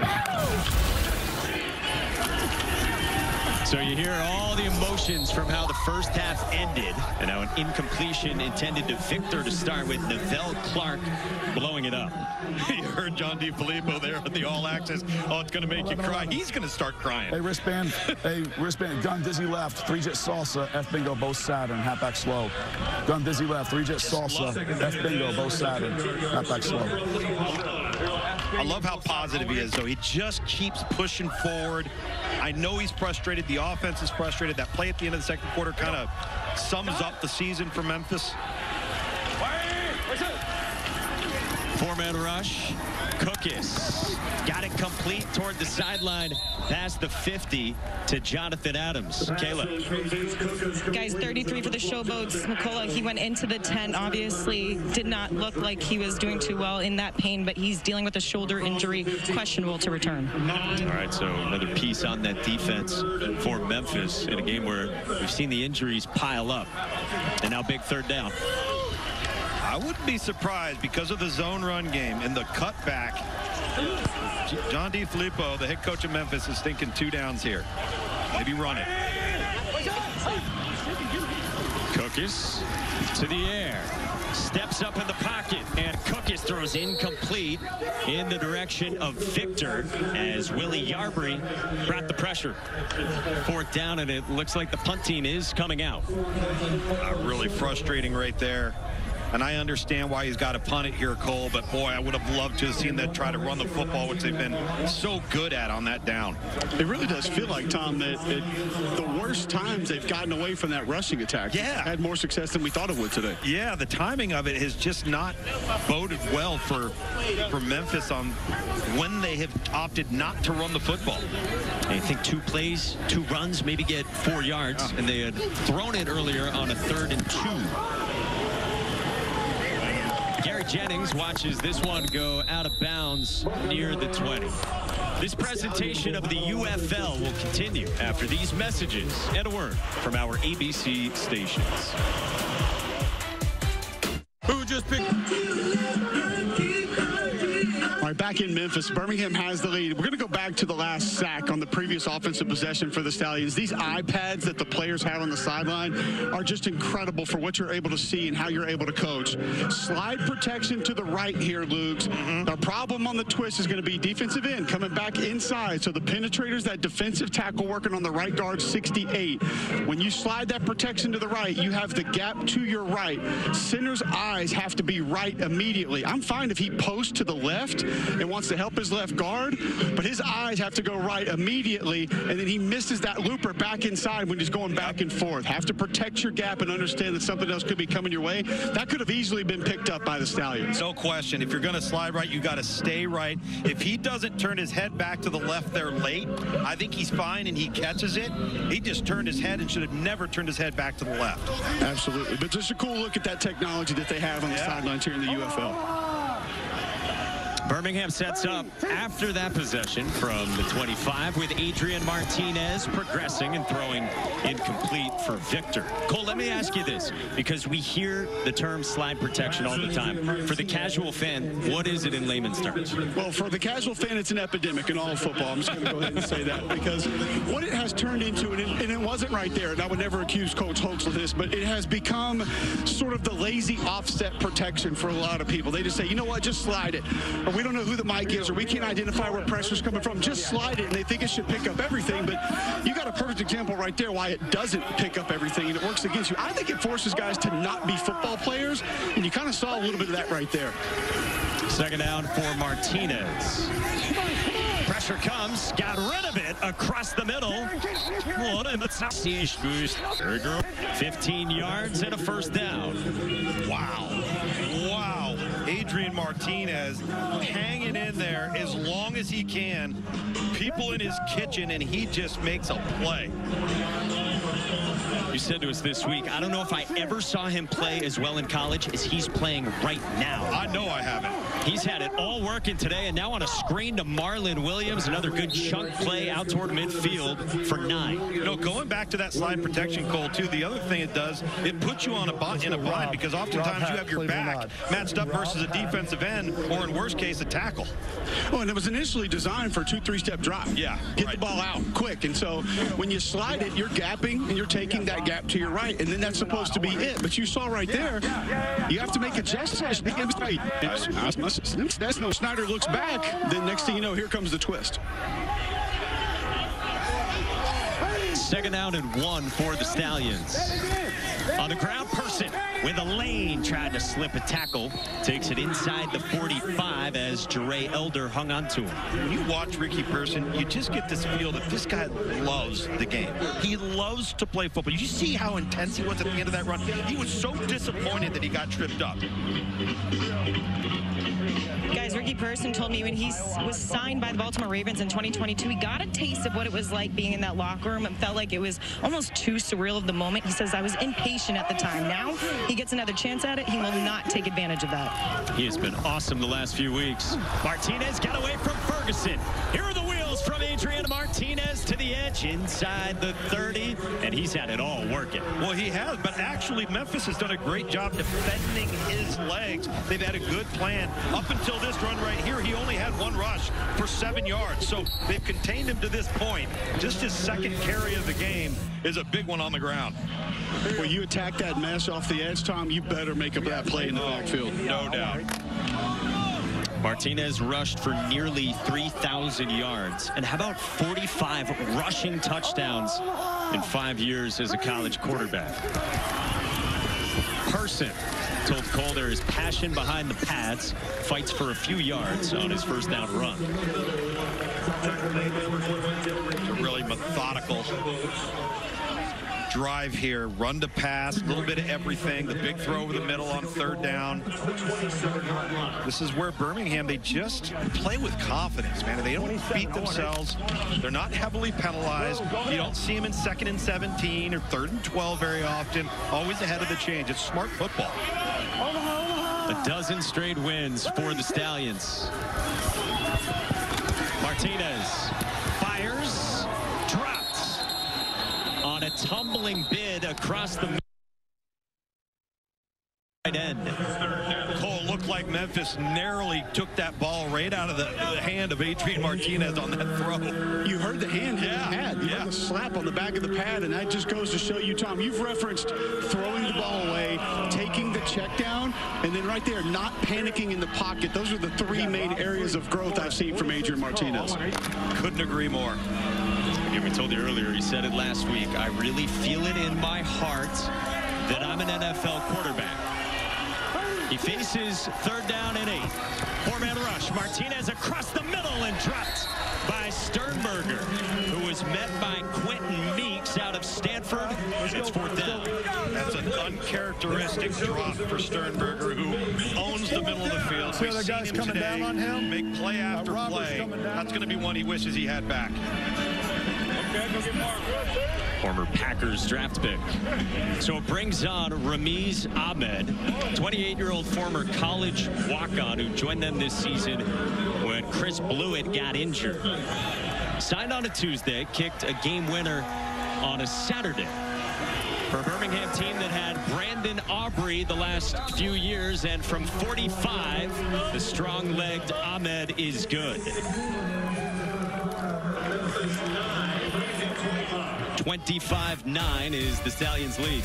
Next weekend, another loaded UFL schedule. Saturday, we've got the Renegades hosting the Showboats at 1 o'clock over on ESPN. Then the Battlehawks and Stallions at 4 Eastern on Fox. Sunday, doubleheader on ESPN with the Panthers and Defenders kicking it off at noon, followed by the Roughnecks and the Brahmas at 3. Dare I say the star of the UFL through the first half of the season are the kickers? I think almost every single team. Right on line with that. Yeah, right? And it started from week 1 with Jake Bates, a 64-yard walk-off that had him turning down some interview requests because he became so popular. Well, the next week we had him, and he kicked a 62-yarder that day and a 51-yarder. And then he had to play outside. A little different. Yep. So 5 incompletions in the entire first half for Adrian Martinez. In the passing game of the last 2 drives, 5 incompletions just in the first 2 drives coming out of the locker room. So a little something different happening with Memphis. Getting some confidence on defense, forcing the field goal there. A big stop.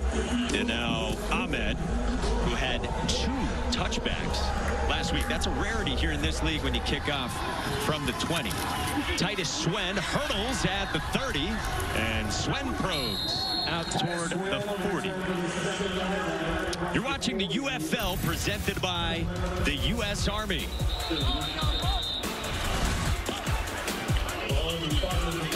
Beale Street in Memphis, the sights for our way flipping onto the back 9 in the UFL. Great to be in a city with a lot of football history. The original USFL in 1984 had the Memphis Showboats. Not sure if that hat umbrella was around back then. Well, in the 2001 XFL that I was involved in Los Angeles, you had the Memphis Maniacs here. We win the XFL championship, and we lose to Memphis twice. Oh. We could not beat Memphis. I don't know why we couldn't beat Memphis. It was the strangest deal. What'd they have? Jim Druckenmiller was their quarterback for starters. Oh, man. Man, I remember Jim Druckenmiller, seeing him in college, power cleaning like 465. Dude, what? You know how sometimes, Cole, you have like a team that for whatever reason they just have your number, and you might be better than they are, but for whatever reason you don't play well. That was our team that year. Thank goodness. Yeah, it was called Mississippi State for me when I was in college. Was it? Yeah. Lost to him 5 years. Well, we got an injured Stallion after the run back from Titus Swen out at midfield here with 6:08 to go in the third quarter.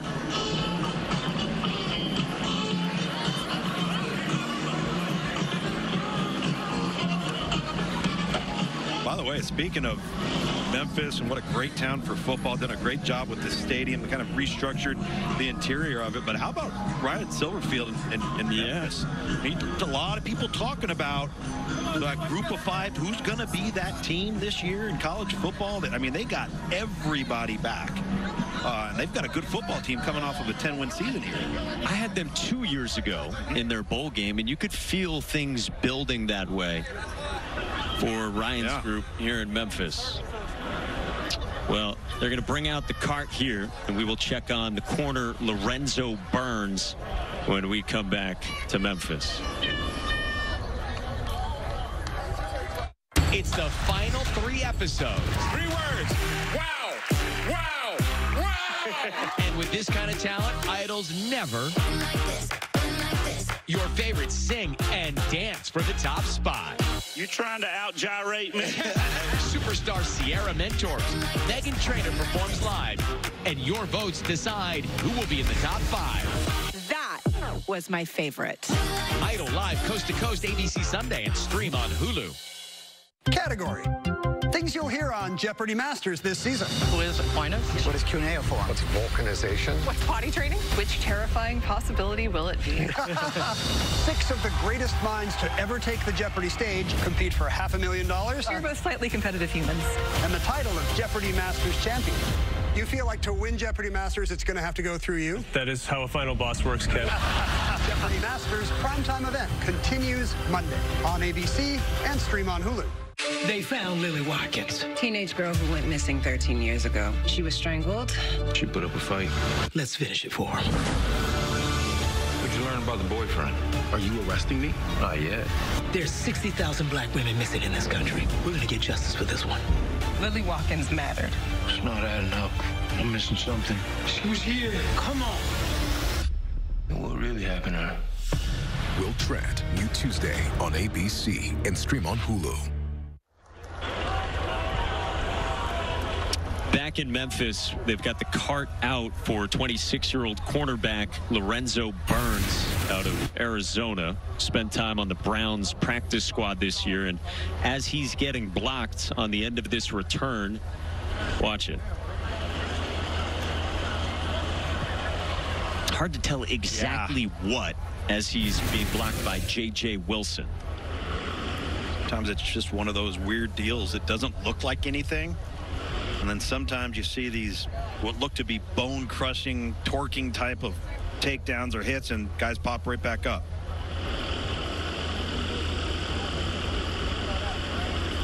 It's been a big piece of the Birmingham defense, which is the best in the United Football League. Lorenzo Burns, their second leading tackler. And he's largely been tasked with a nickel position on the inside, lining up over number 13, Vince Papali, and for the most part has done his job today over the middle of the field.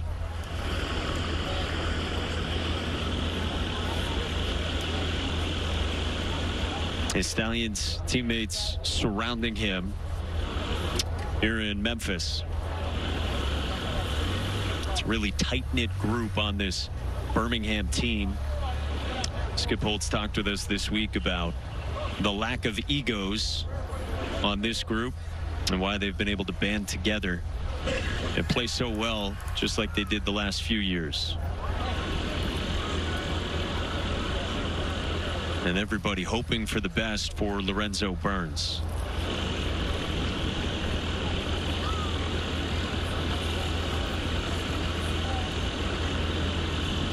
All thoughts with Lorenzo Burns here at Simmons Bank Liberty Stadium.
Extreme concern for Lorenzo Burns.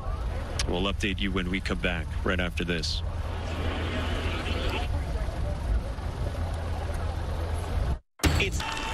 We could hear Skip Holtz go over as well and offer a few words to Lorenzo, encouraging him in prayer for his nickel corner. Yeah, fellas, I think every member of the Stallions at one point went up to him, kind of gave him a pat, said, "Praying for you, Zoe." California native, played collegiately, as we said, at Arizona. It's a big blow, too. Yeah. In the secondary, they came into this game with 2 significant injuries. So it's first down for Memphis, and the bowling ball himself, Darius Victor, ran into the arms of Dondre Tillman for a yard. He does welcome that term, he says, and Darius Victor, a captain of this team, a leader who has been around pro football for a while. Does the unwelcome keg that Luganville gave him? Yeah, that was interesting. Mini fridge with arms. If that's a keg, 6'7" Armani Taylor is the keg stand.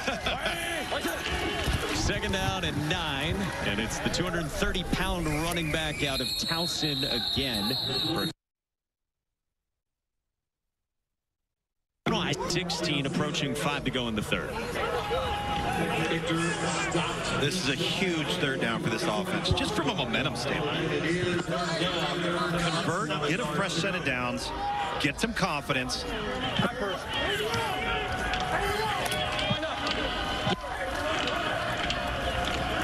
Case Cookus leading this offense. Third down. He's got some time. Fires downfield and incomplete for Vinny Papali into double coverage. I think Case Cookus is going to wish he kept his eyes to the left and worked the high-low between the deep-in route of Dawood Davis and the underneath route number 12, Jonathan Adams. He had a high-low, easy read. Seems like his head coach saw what you saw.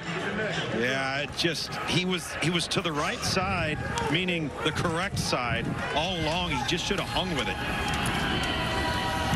Nose down for Matt White to Gary Jennings, who lets it bounce at the 21, and it takes the Showboats hop to the 7.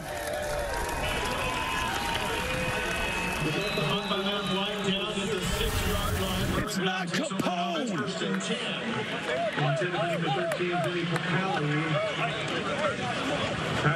Chase, it's not Capone. It's not Capone. Mariello wide open. Coach is right, and he's talking about this right here to the left. Just hang in there. Look at the deep in route to the left side of him. He catches that. He might still be running because you got 2 defenders over the top on Vince Papali. And again, that frustration starting to come through. But Coach is right in that regard. Case Cookus has to make that play. Not Capone. This is on the ground with C.J. Marable, who goes spinning. Past 10 to the 11 for 5 yards. Big missed opportunity. So the dagger is that deep in you're talking about? So the deep in would have been, yeah, the dagger, and then the underneath drive route, which is number 12, Jonathan Adams. So basically what you do is you high-low the defender. You got a high route and a low route, the defender in the middle, and you go opposite of where that defender gravitates towards. And it was an easy read, too, one that Case Cookus has made hundreds of times in his career. Well, Birmingham backed up. Worst starting field position for either team today, but it's on the ground again with Marable. Out to the 20, and a first down for the veteran running back out of Coastal Carolina. So Memphis defense has to take advantage of the field position that their kicking game has given them. The downside is they haven't been able to convert and get a fresh set of downs, but they've had a long field behind them. You can't allow Birmingham to just work the length of the field here, Cole. No, absolutely. I'm interested. Going to try to jump in here and try to ask Coach Holtz, just being backed up, what goes through his mind as a play caller. So against Carnell Lake for Memphis. Martinez, deep shot, downfield for Austin to haul it in and house it. 79 yards. Well, Cole, I think the answer to that question is throw it deep one-on-one. Launch it. Adrian Martinez through the air to the former blue chip recruit at Notre Dame, Kevin Austin Jr. Again, just one-on-one versus press coverage. And where I think Austin does a great job here is he gets back over the top of the defender, meaning he gives the quarterback room to throw the ball up and over the top with enough room to the sideline. And Adrian Martinez never threw the deep ball like this throughout his college career. 304 yards, 3 touchdowns now. And for Austin, that's his 3rd reception, over 100 yards and a TD.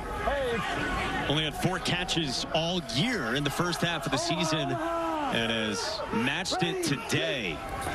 They go for 2 from the 5. Martinez just playing around. On a look back, bought some time to the end zone, and that gets picked off on the 2-point try. Lamont McFadder came away with it. Gets touched up by Thomas, and that's about the only thing that hasn't gone right for Adrian Martinez.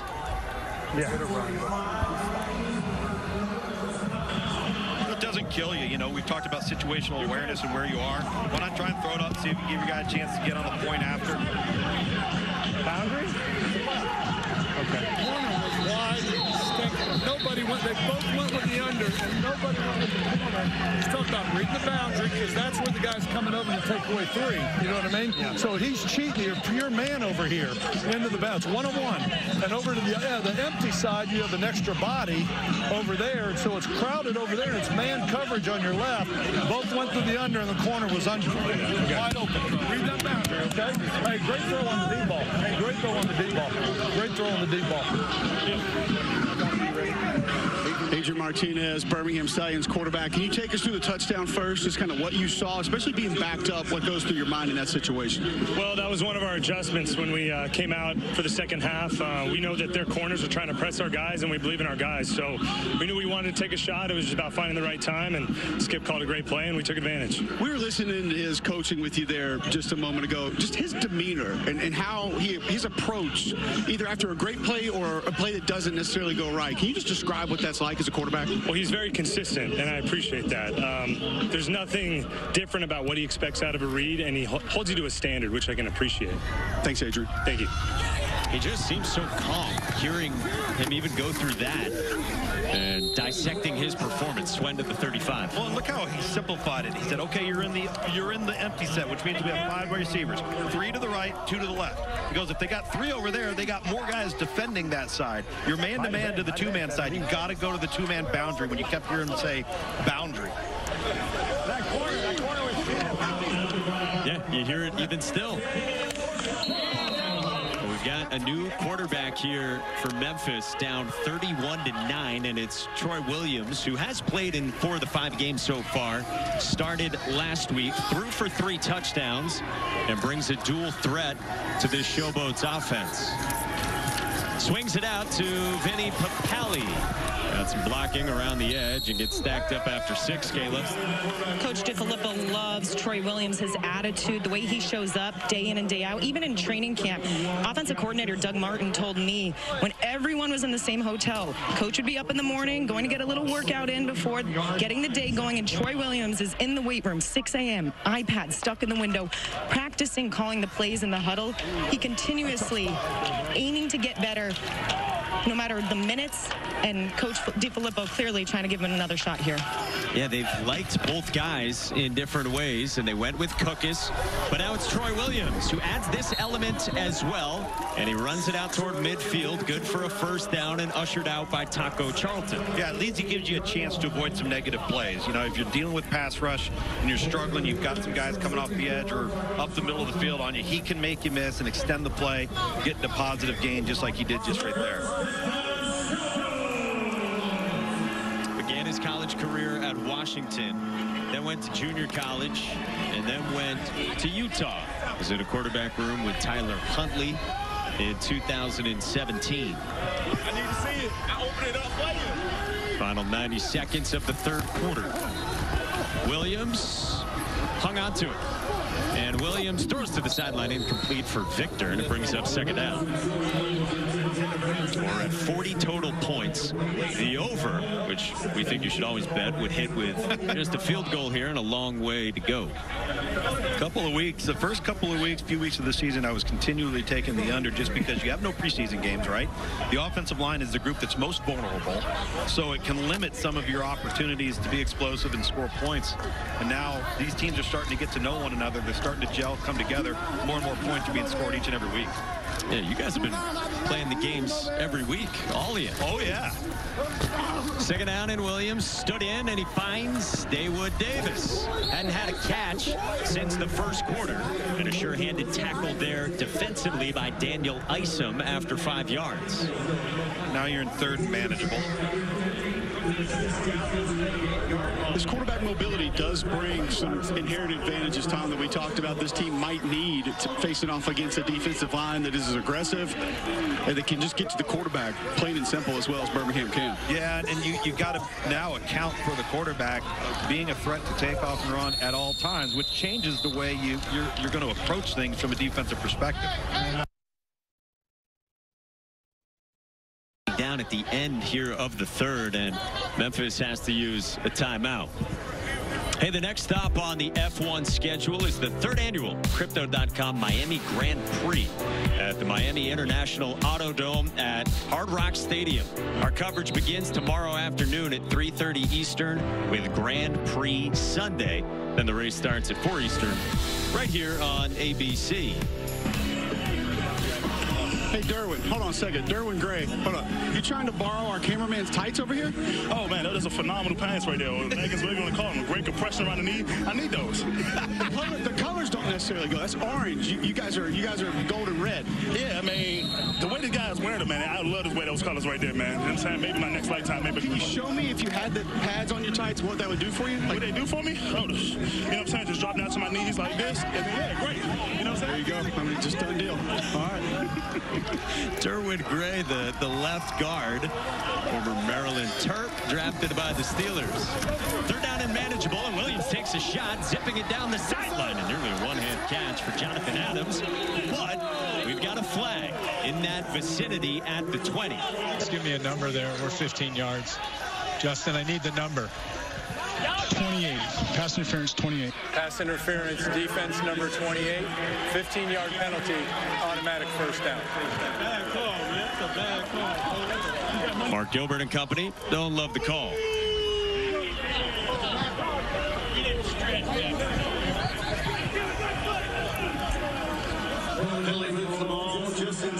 So Memphis will take that with Troy Williams trying to inject some life here into the Showboats in the fourth quarter. It was actually a really well-thrown football. A lot of talent for Troy Williams at home in Memphis. First game in the UFL this weekend. UFL schedule. Saturday, we've got the Renegades hosting the Showboats at 1 p.m. on ESPN. Then it's the Battlehawks and the Stallions at 4 p.m. on Fox. Sunday, doubleheader on ESPN with the Panthers and Defenders at noon, and then Roughnecks and Brahmas at 3. 8 teams in this first-year United Football League. Top 2 in each conference make the playoffs. And here in the USFL, we've got Birmingham, perfect, looking to get to 6-0. And then St. Louis and San Antonio, both 4-1. Yeah, you're starting to see teams separate a little bit. And, you know, you see some common denominators, right? Quality quarterback play, trench play up front on both sides of the ball, the teams that are on the winning side of the ledger right now.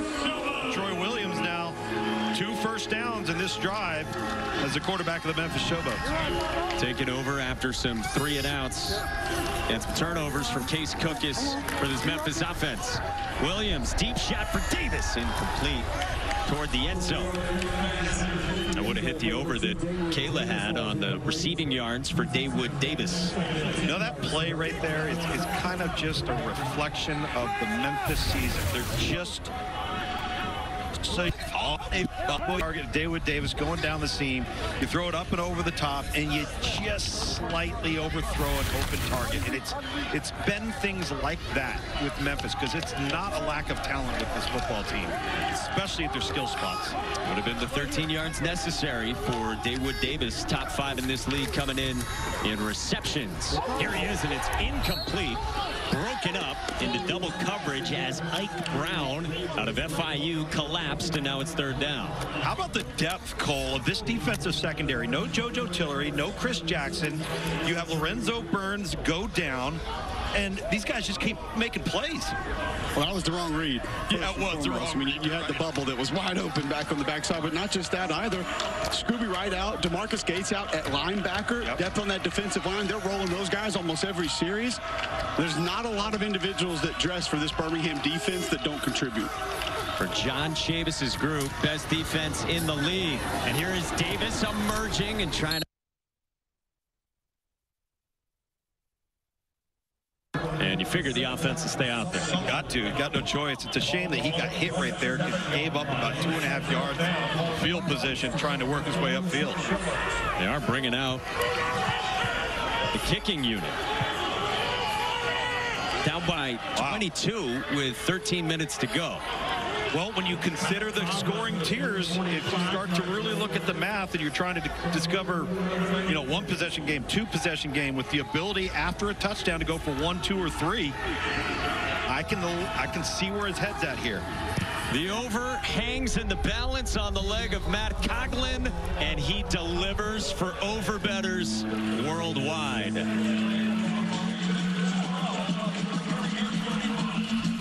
2 touchdowns with 2 3-point conversions give you 18 points.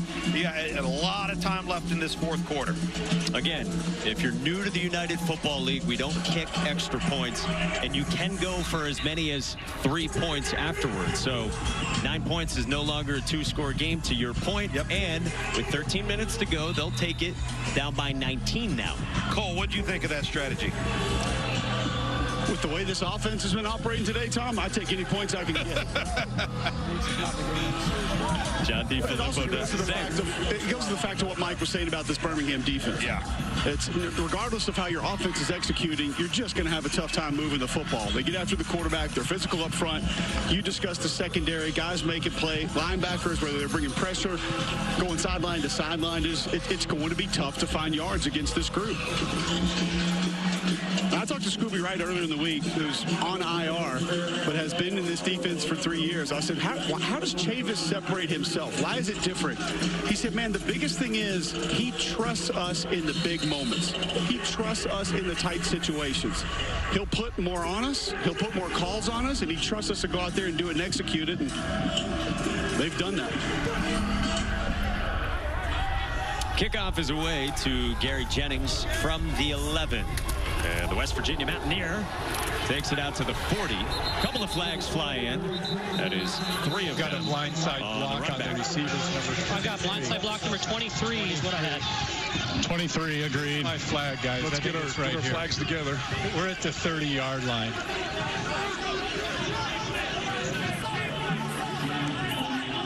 Well, they all saw it. A foul, illegal blindside block, receiving team number 23. 15-yard penalty. It's 1st and 10. All 6 eyes of them. Well, there's so many different stories in the United Football League, and for one of them, let's go down to Kayla. A lot of the USL players we know are trying to get to that next level, right? Get back into the NFL or get to the NFL for the first time, get some tape. But for number 99 here for the Showboats, John Atkins, just turned 30. He's not necessarily aspiring to be back in the league, defensive coordinator Carnell Lake tells me. He says, look, this guy is just out there having fun. He's doing this because he purely enjoys it. He loves coming to practice each day. He says he sets the tone. Remember, he was the USFL, on the USFL team last year, and he's just this central guy that really composes this defense. But to see a guy like him having fun and doing this for the enjoyment, that's why Carnell Lake loves to coach guys like him. How great is that, Kayla? Nose guard out of Georgia, has already played a couple of years in the NFL. Deion Kane on the comeback to the 25. He's getting a real job. Yeah. Let's play football for as long as you can, right? Play it at a high level. Be the heartbeat of your defense. He was all USFL last year for this ball club, so clearly an interior force along the defensive front for Memphis. He's been that guy for a while, Luke's. I can remember Kirby Smart and company telling us when he was at Georgia that he was just sort of the anchor of the defense. Not a lot of credit, didn't make a lot of things happen that showed up in the stat books, but showed up every day, did his job, made other people's job easier. Second down against Atkins and the Showboats, and Ricky Person found some running room out to the 33-yard line for the Stallions in 6. You know, the one thing we've talked about Birmingham, and as dominant as they've been, but what they have done is they've hurt themselves defensively with penalties a week ago, and field position on 2 back-to-back penalties on kickoffs here in the, well, one in the third quarter and now one in the fourth quarter. It's cost them field position. Maximilian Roberts out of Boston College is seeded for Memphis. We check on him. This presentation of the UFL will continue after these messages and a word from our ABC stations. By the Duckmaster down the elevator, through the red carpet, and then at 5 p.m., reverse the ceremony, and the Ducks retire to the Royal Duck Palace for the night. I noticed that one Duck was not following his assignment. He was astray. It's KYP. You got to know your personnel. Know your personnel. There you go. Come on. Adrian Martinez loads it up, and he's got Marcus Baugh into plus territory to his tight end, run out of bounds at the 30 by Green, and 37 on a Stallions march. Man. Marcus Baugh, the former Ohio State Buckeye, on the deep over, or some people call that an orbit route. And just smooth poise from Adrian Martinez to drop that ball in the bucket. He's made a variety of throws today, underneath, intermediate, deep, that have been fantastic.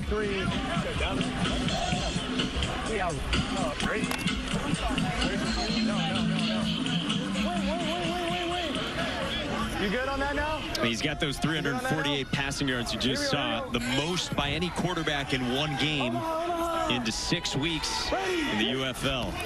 With 11 minutes to go, Martinez pulls and rolls and surveys and gets out toward the edge for not much, just a yard for Martinez, who went undrafted, signed with the Lions last May as an undrafted free agent, was in camp with him before he got waived and trying to get back to the NFL. You know, he had some injuries and a history of injury, had some turnover issues, particularly at Nebraska, won the job at Kansas State, ended up giving way to Will Howard.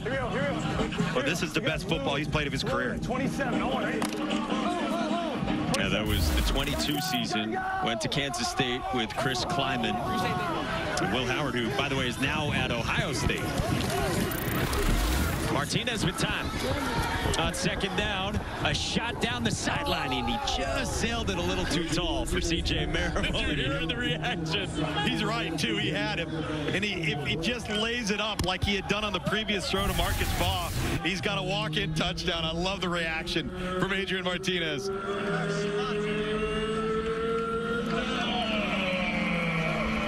Oh, no. 49 Toby. You don't realize how much you talk to yourself during the course of a game. Do you do that? Until you're on mic. Yeah, I think everybody kind of breaks to some degree. Yeah. That's a great point, Tom. Martinez tries the sideline for Kane, and incomplete.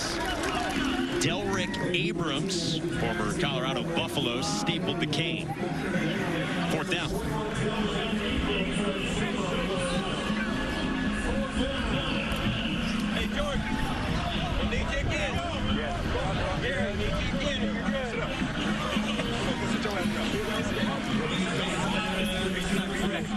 So from 48 yards, Ramiz Ahmed will come out. Remember, we mentioned this earlier that Birmingham has great kicking history. Brandon Aubrey, with a former Notre Dame soccer player, who this past year with the Cowboys was a first-team All-Pro. And Ahmed is no good. Misses it wide right. 9:08 to go in the fourth. Birmingham is barreling its way to a 6-0 start.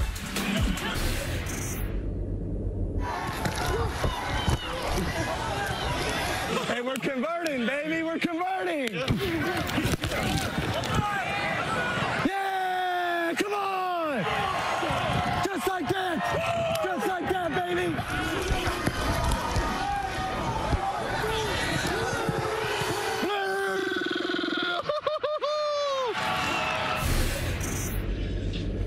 Most impressive part of Adrian Martinez's day has been what? Deep ball accuracy. His intermediate and deep level throws have been on the money. He hasn't had to use his legs today. It's been all arm. It's been all progression, all rhythm and timing. But my favorite part about Adrian Martinez is you get the sense he's like an 8-year-old playing in the park with his buddies. Yeah. You know? At total ease. Troy Williams on first down, sailed it high and intercepted. Kenny Robinson takes it back toward the 35 from Troy Williams, and the best defense in takeaways as another.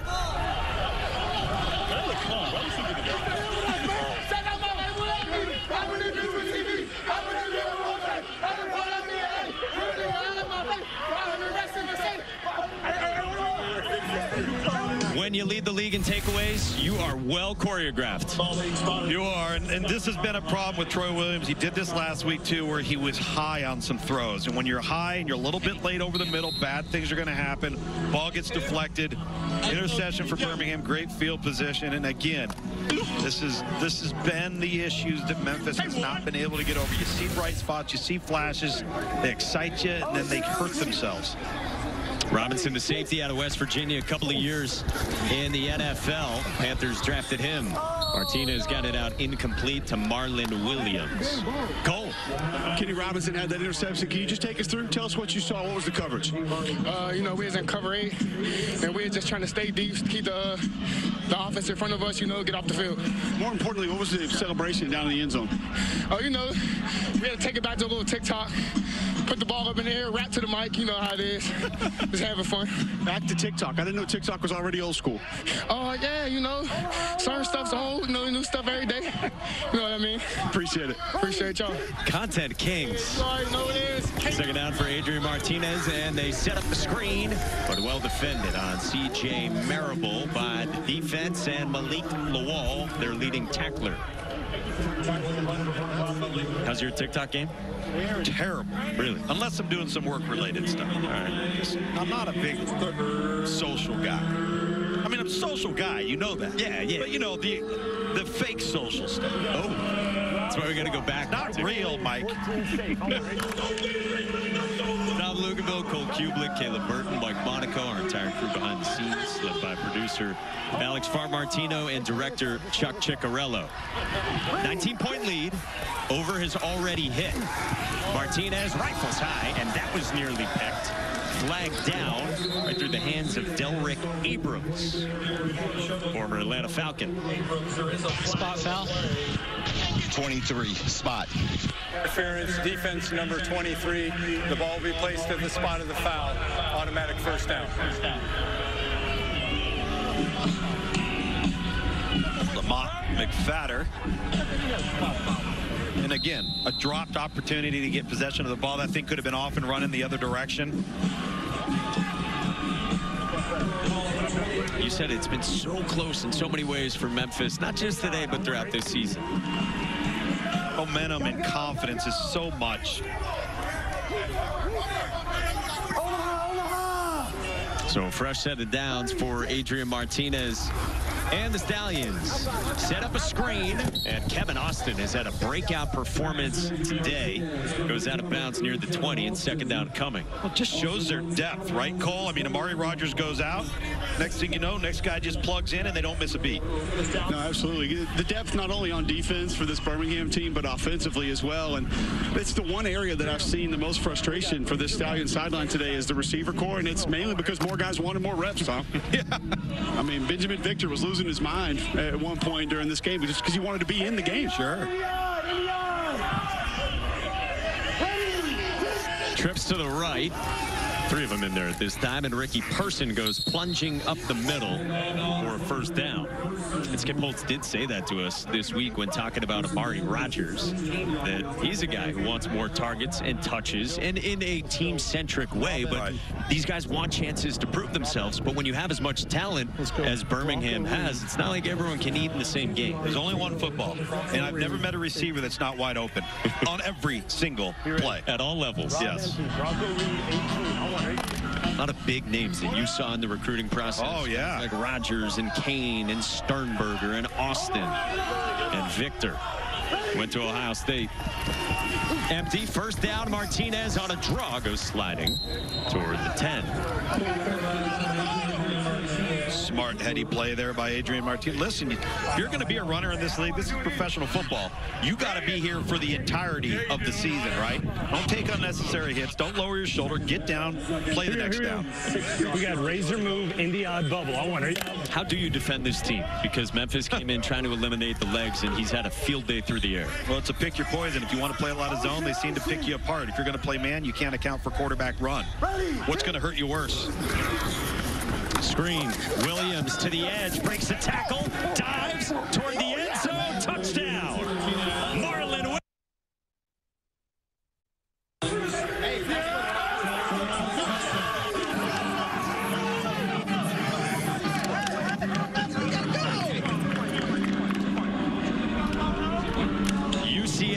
product who suffered a torn Achilles in week 1 last year in the first quarter. He said, I went through a long year, and he's back. Adrian lowering the elbow, get that ball out from underneath, and they get you out in space. They spread you out. Credit the receiving corps for blocking on the perimeter, being a complete player, doing your job when the ball's not coming to you.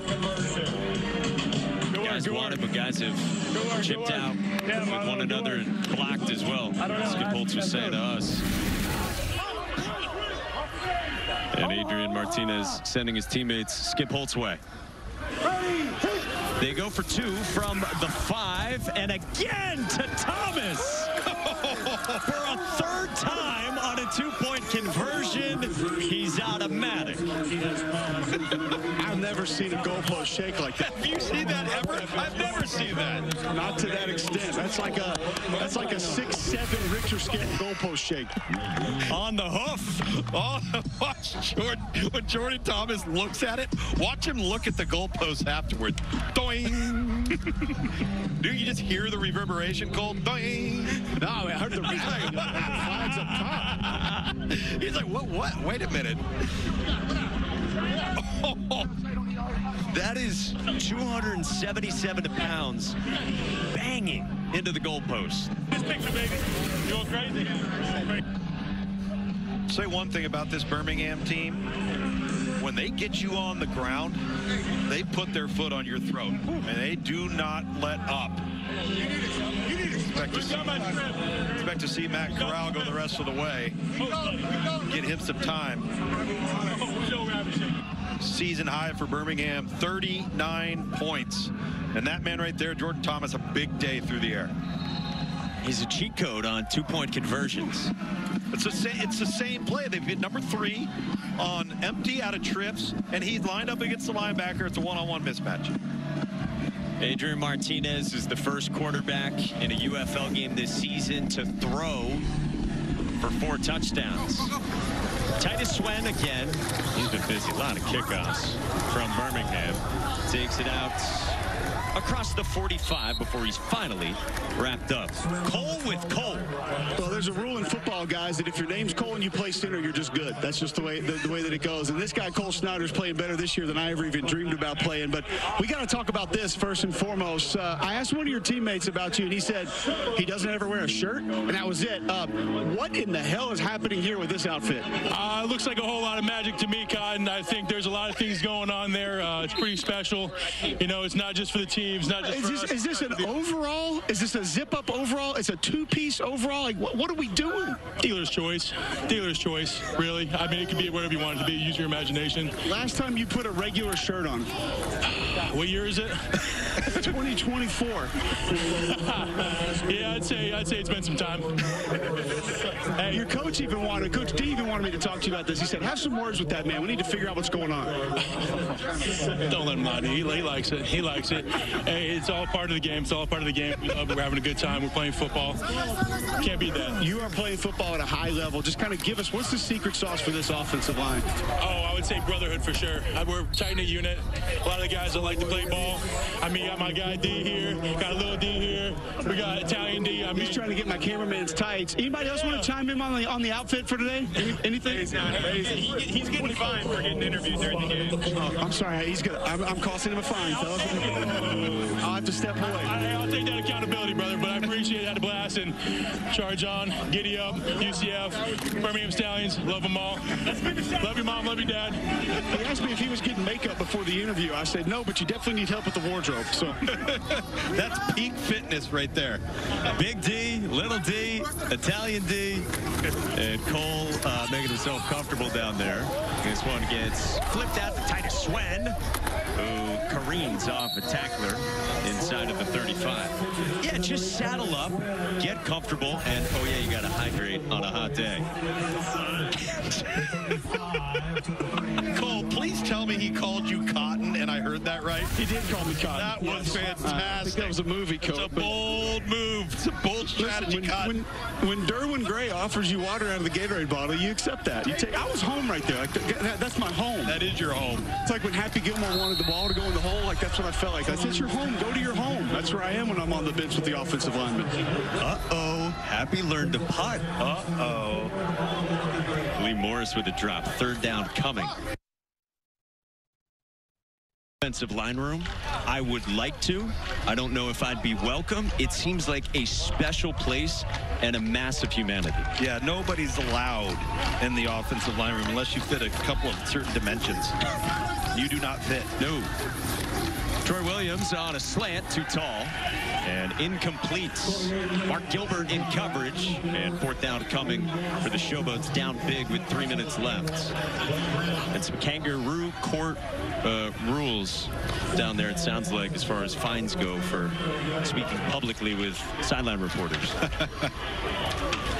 I don't know, we got a big over-under here. Yeah, Kayla is on pins and needles down there with her pregame prop bet that David Davis would get over 50.5. What's he need, yards. Kayla? 8 yards. I am counting this. It was 50.5. He's at 43. And this goes not to him. D. Anderson hauls it in for a touchdown. Dropped in the bucket by Troy Williams from 34 yards out. Apologies, Kayla.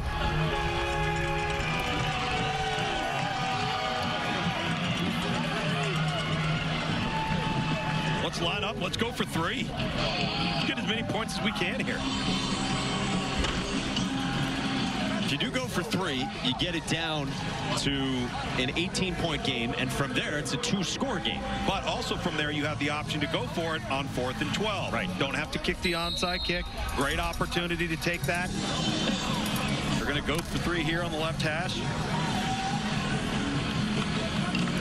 So this has been very rarely done in the UFL. So far, teams are only 0 for 2.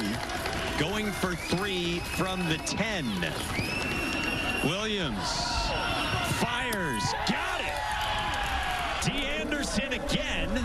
And now it becomes an 18-point game. And with being able to go for 3, makes it a 2-score game. And John DeFilippo just said it. He is electing his option, instead of an onside kick, to summon a 4th and 12. It's in the 4th quarter when you're tied or trailing, and you can go for 4th and 12 from your own 28. Teams this year are 3 for 3.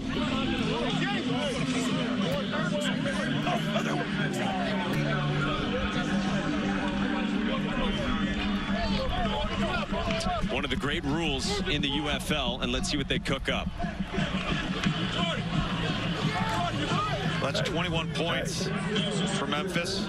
So most Birmingham is allowed all year long from any other opponent. We may not be done yet. Trying to confirm comms with his quarterback. Yep. Here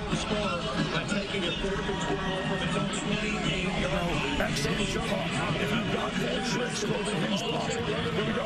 Who's my X? Who's the X? Jason. Hey, normal 11. Normal 11. So here we go.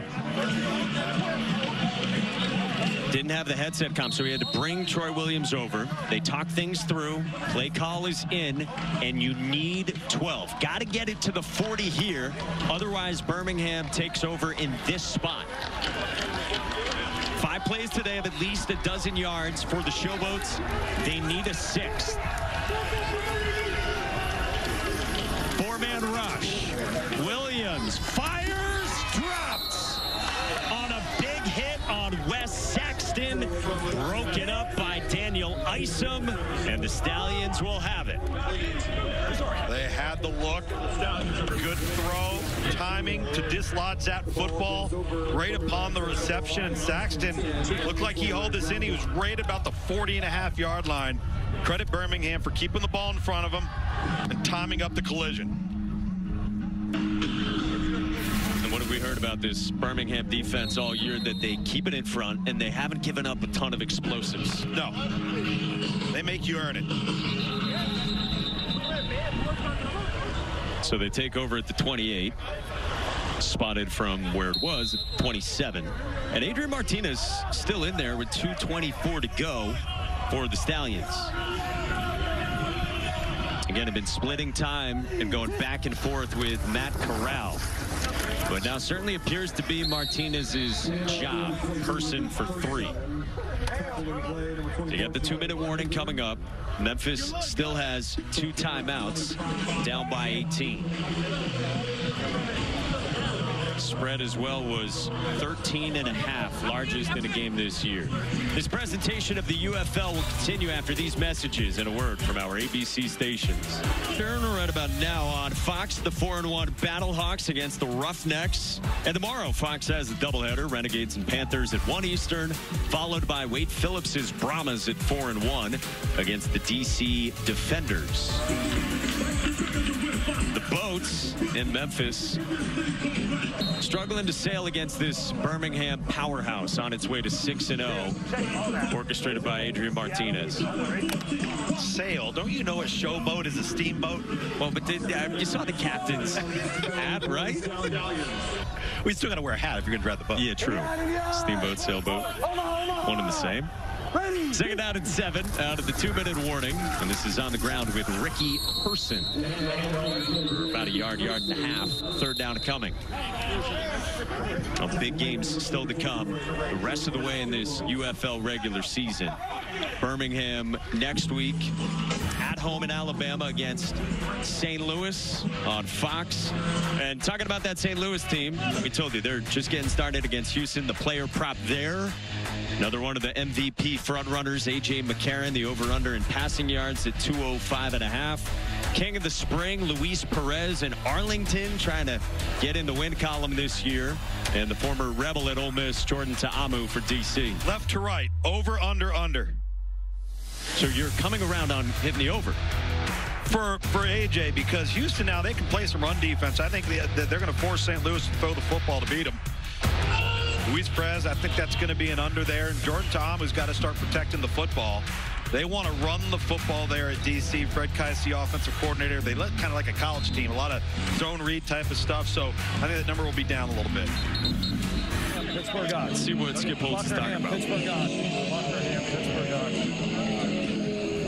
What's going on the front side? He was slow to. The tackle was slow. He pushed it. The tackle was slow to go.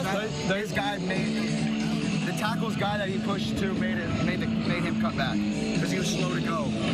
To get up on him because they're doubling. Yeah. But I was okay. I can't see from here. You know, I mean, for me, I can't see. It's a pretty engaged backup quarterback in an 18-point game. Third down, Marlon Williams with a convoy, slipped the tackle, and Williams has a first down inside the 10. Trying to put this thing on ice for the Stallions. First down and stays in bounds. I think Memphis is making no real attempt here to take these timeouts with them. Against a dominant Skip Holtz-led team today on the road.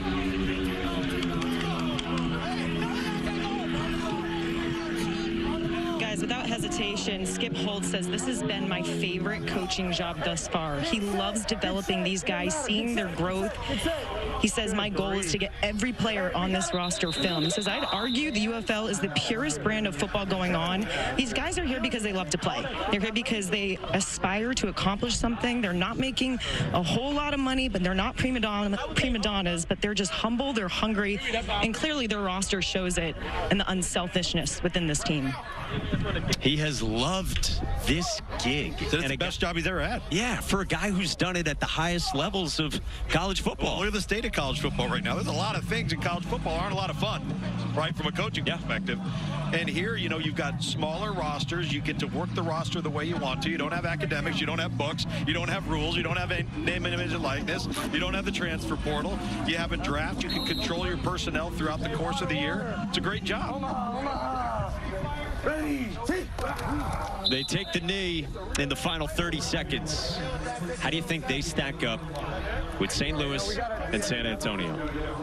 I think they stack up really, really well because of what we said when we came on air. Their advantage is up front on both sides of the football. They're just different. You know, as Cole outlined in our open, that's how you win championship football games, and championship teams are built from the inside out.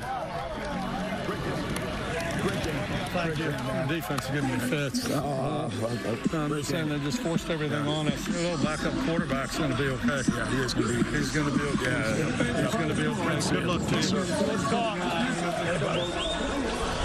The overhits, and Birmingham covers the biggest spread. Couldn't contain this Stallions powerhouse. 13 straight wins going back to the middle of last year in a league that merged into this one and formed the UFL. Well, and look at what this thing turned into.